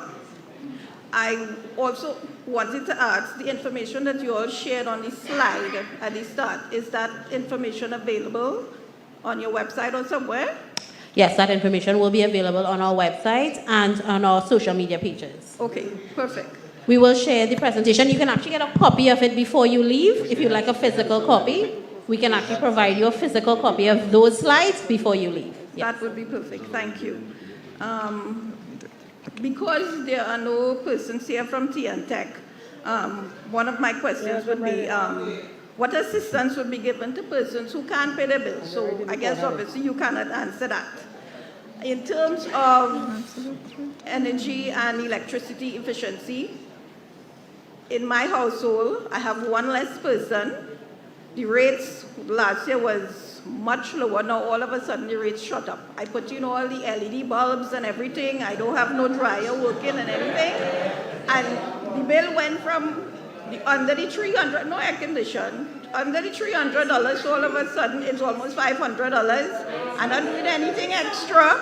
And I said, but maybe I'm putting these new bulbs and like it going up more. So that's another issue. Of course, I know you all can answer that.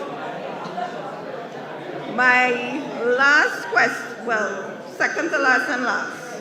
After all these consultations, will the rates still be increased regardless of the outcome? Is this all for sure? And my last question, because we're now coming out of a COVID, persons have not been working for the past 2 years. There has been no income, no social We'd like assistance. to, excuse me, just 1 second. We're not hearing clearly, so can we just ask for everyone to be just a little bit quiet? We're missing this last question. Okay. All right. So the last thing is, after coming out of COVID, after the last 2 years, we're still kind of in it. Persons that have no income, no social assistance, living by the grace of God. I want to know if these rates, this rate increase, well, we're now trying to recover at the start of this year to hopefully get some income. In as much as that, I want to know if the rate increase, because I see it's like a done deal, if it can be deferred until September 2025. Because we can't afford it right now. Thank you. Thank you very much. Excuse me, can we have your name for the record? Because we are recording everyone's comments. Oh, sorry, I thought I said it. Miss Dalrymple. Miss Dalrymple, thank you.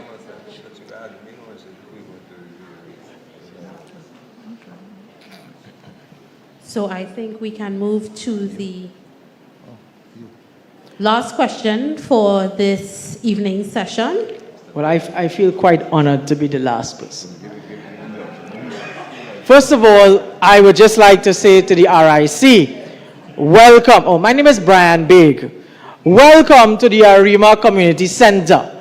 So I would like to know, I hope that the RIC has paid to use this center, because community centers under community councils, we survive by having things like these. So I hope you all paid.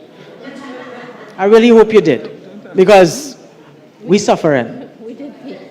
So I'm going to ask a few questions and then make a suggestion, if I may. And I would like to ask if the RIC, under their legislation, and I know that there are pains of knowing your legislation, and I hope you do know this one, that did you all carry out your function, your role, when this whole thing about rate increase under Section 6D, did you all do that? I will wait for you to pull your act. All right, let me help you, Madam Chair. No, we do not answer legal questions on the fly based on advice that has been given to us. So we would be happy to take away your questions. It's not a legal question, really, because all it says, Madam Chair, Madam Chair, really. Once we are quoting the act, we consider it a legal question, and we will take it away to get a response. Madam Chair, just to help you, that says that you are to carry out studies of efficiency and economy of operation and of performance of service providers and publish the results. So I want to ask, did you all do any real studies of the service being provided by Trinidad and Tobago Electricity Commission? Did you all do that when they wanted to raise a rate increase? Now I am asking you, did you all do that? Yes or no? Well, I have just mentioned our policy with regard to answering questions based on quotations from the Act. We take it away. We ask people who are trained legally to first start with an interpretation, and then we apply it to the circumstances. Madam Chair, I just want to tell you one thing, right? Madam Chair, I'll tell you one thing. I served as a former chairman of a board. And whenever we had things like these, the first person I mandate in any meeting to come for consultation, I have my legal person present if I can answer the question. But I could answer those questions because I am a trained lawyer for over 12 years. So clearly, you have not done what you should do, because I'm sure the RIC has a legal unit or a legal department or a corporate secretary that they could have been here with you. They could have passed a note while I'm speaking. That shows that there's really and truly, that was not done. So I move forward, ma'am, that you made it quite clear, and MP Padarat also reminded you all, that yes, you are appointed by the president. And come after tomorrow, we will want to know, when that new president come in, and you, ma'am, and your board, your executive, your commissioners, has not made her feel satisfied that you all have not done what you all are supposed to be doing, and she removes you all and put in other people who maybe could carry out the mandate that they want.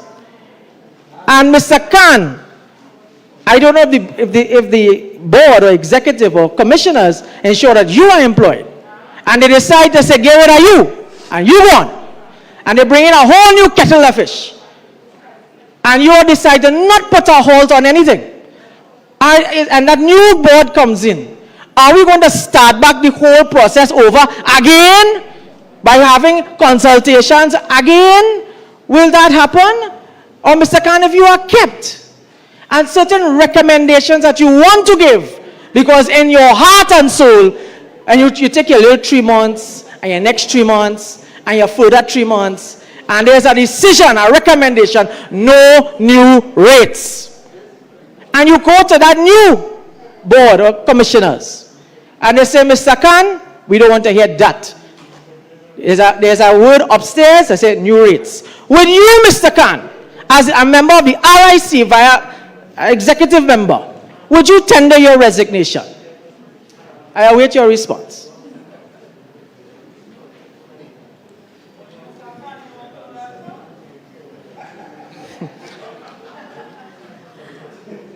You will take my response. That's interesting. Because she could go in the morning and put somebody else who have been told what to do. Well, I'll tell you some of my private business. This is my 50th year at work, and I've resigned from 7 places. Okay? Okay. All right, Mr. Khan, we hold you to it. So, Madam Chair, you would have said that this is all about conservation. Do you remember saying that? Yeah, I have said that we have a conservation goal as well. Right. And that we are encouraging consumers to conserve. I also said one of the reasons why we have increased the band so that persons can have more consumptions at lower bands is to give them an incentive to conserve electricity. So why not has the RIC then looked at a recommendation of doing diversification in energy and also look at the form of where we can recycle energy as well instead of looking to increase rates? Why not look at that? Included in the 5-year analysis there are costs related to the solar project. And I think we can say that renewable energies and so on would probably give us a lower price as far as TNTech believes that that's part of the objective of pursuing it. I think you had another part to the question. Yeah, it's the whole issue of the renewable energies. Right, so I was just answering the part on renewable. Right. That there is actually some solar in the generation mix that's there, that's included in this particular Yes. 5-year profile. I'm winding down, don't worry. My third question to you is that the same way I put Mr. Khan on the spot, Madam Chair, if you are kept and you are there as the chairman of an independent organization with your commissioners, and after the 3 months, and they come and they say, no new rates, and you give that recommendation to TNTech, and TNTech says, we ain't listening to all you. They get a mandate to pressure the people more, and they raise the rates. Would you, as the chairman of the RIC, resign as chairman? I'm not, you see, the premise of the question actually goes against the law. So I really would... Goes against the law? So yes. Don't you know under the law, under the Act, ma'am, that you can also resign as chair, no matter what? No. You see, you're asking what I would call a complex question. And all of the assumptions after that statement are really things that are against the law. So I'll have to plead the fifth there. First of all, we don't have the Fifth Amendment in the Republic of Trinidad and Tobago. I think we know generally what that means. No, right. It's not. It's not a literal statement because remember, I don't really comment on the law. By you dodging that, ma'am, that says a lot. No, it's an idiom that we use. That says a lot. And my final thing to you, ma'am, and members of the RIC, is that you could see from Tuesday to today that the people are telling you no new rates. The people are telling you they don't want new rates. The people are shouting at you, saying from heavens above, no new rates. So they are saying to you that when you go back, that the people here should not be felt as being brought into a small little room, from a big room to a small room. That they don't want to feel that they were speaking in the wind of wilderness. Because if that happens, then ma'am, you are truly and really use the people of Trinidad and Tobago to tell them, we just come to here earlier, but we don't make up our mind. So I'm saying to you here, when you go back in your next 3 months, you are a citizen of the Republic of Trinidad and Tobago. Yes, you're independent, but notice, it is the taxpayers of Trinidad and Tobago that pays the salaries of also people who are of independent commissions. So really and truly, it is us who are paying you to tell the government of the Republic of Trinidad, this callous, wicked, uncaring government, no new rates. Thank you very much, sir. And I know I said that you were our last question. Before Mr. Maharaj, I just want to clear up something that this gentleman said and Mr. Padarat said. We're using this room because it's the only one that we could get in Arima. We couldn't get any other. Please know that. Okay.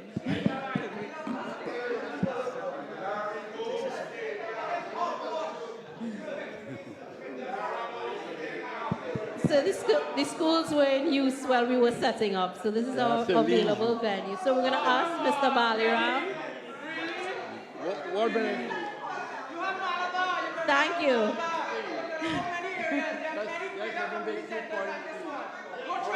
We'll be going to bigger community centers. We will be. 2 points. Sure. We are going to St. Joseph as well, sir. We will be going to St. Joseph Community Center.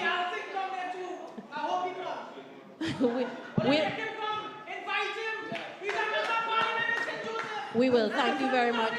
I would like, Mr. please let us exercise some restraint. We have one member, we have one last member of the audience. He's members waited of the patiently. table, thank you for allowing me to just make 2 important points. Thank you. That may make sense. Your calculations of the $7,000 average is badly calculated. That have to go back to the drawing board. Because I did something here, the man who in the food business, in the agricultural business, construction business, using $300 to $160. Over 50% of the people in this country don't get $5,000. So the kind of pressure you all go in there. Let me talk one last thing about food. In my whole 60 years in food business, and the last 3 years is the worst I have seen in prices.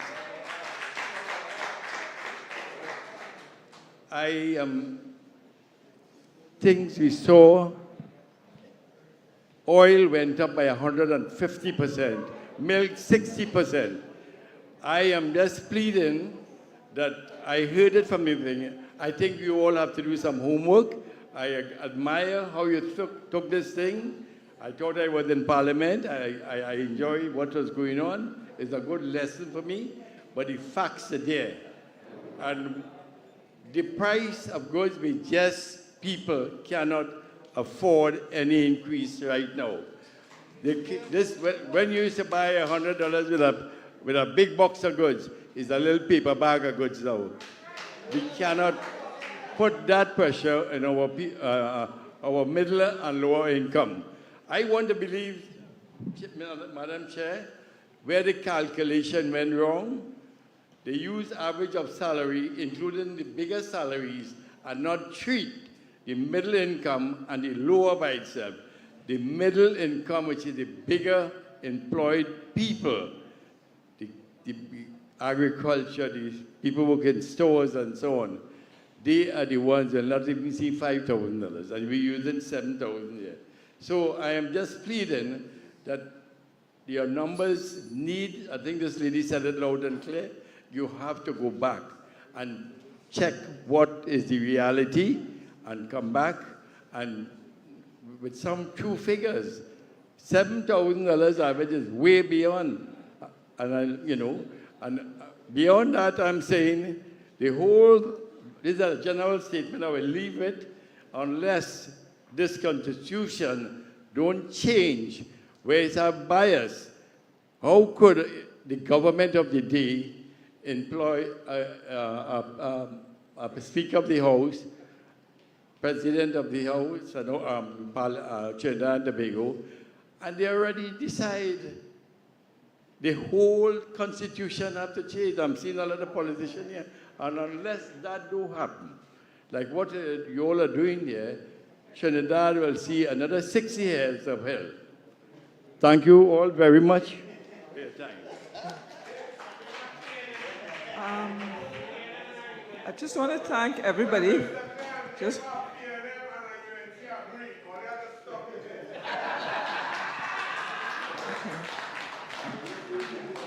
I would like to sincerely thank everyone for coming out this evening and sharing of your views. As I mentioned earlier, we'll be going to different community centers around Trinidad and Tobago, places that can hold us. You'll be getting your schedule by tomorrow. And I look forward to seeing you all there. Please get home safely. I just want to remind Mr. Roberts and Mr. Pararat that we do have answers for them that we would like them to collect. Thank you. Because you have reposed your confidence in me, and no other party member has decided to enter the race for General Secretary, I will have the time to move from constituency to constituency.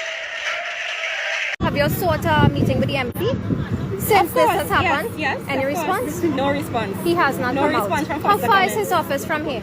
Just a stone throw away. Just a stone throw away, and no response from Foster Cummins. They're angry. They're coming out. They're upset. We have evidence and we reached out to him. We said, okay, we have a proposal for you on behalf of the Law Office and Business Society.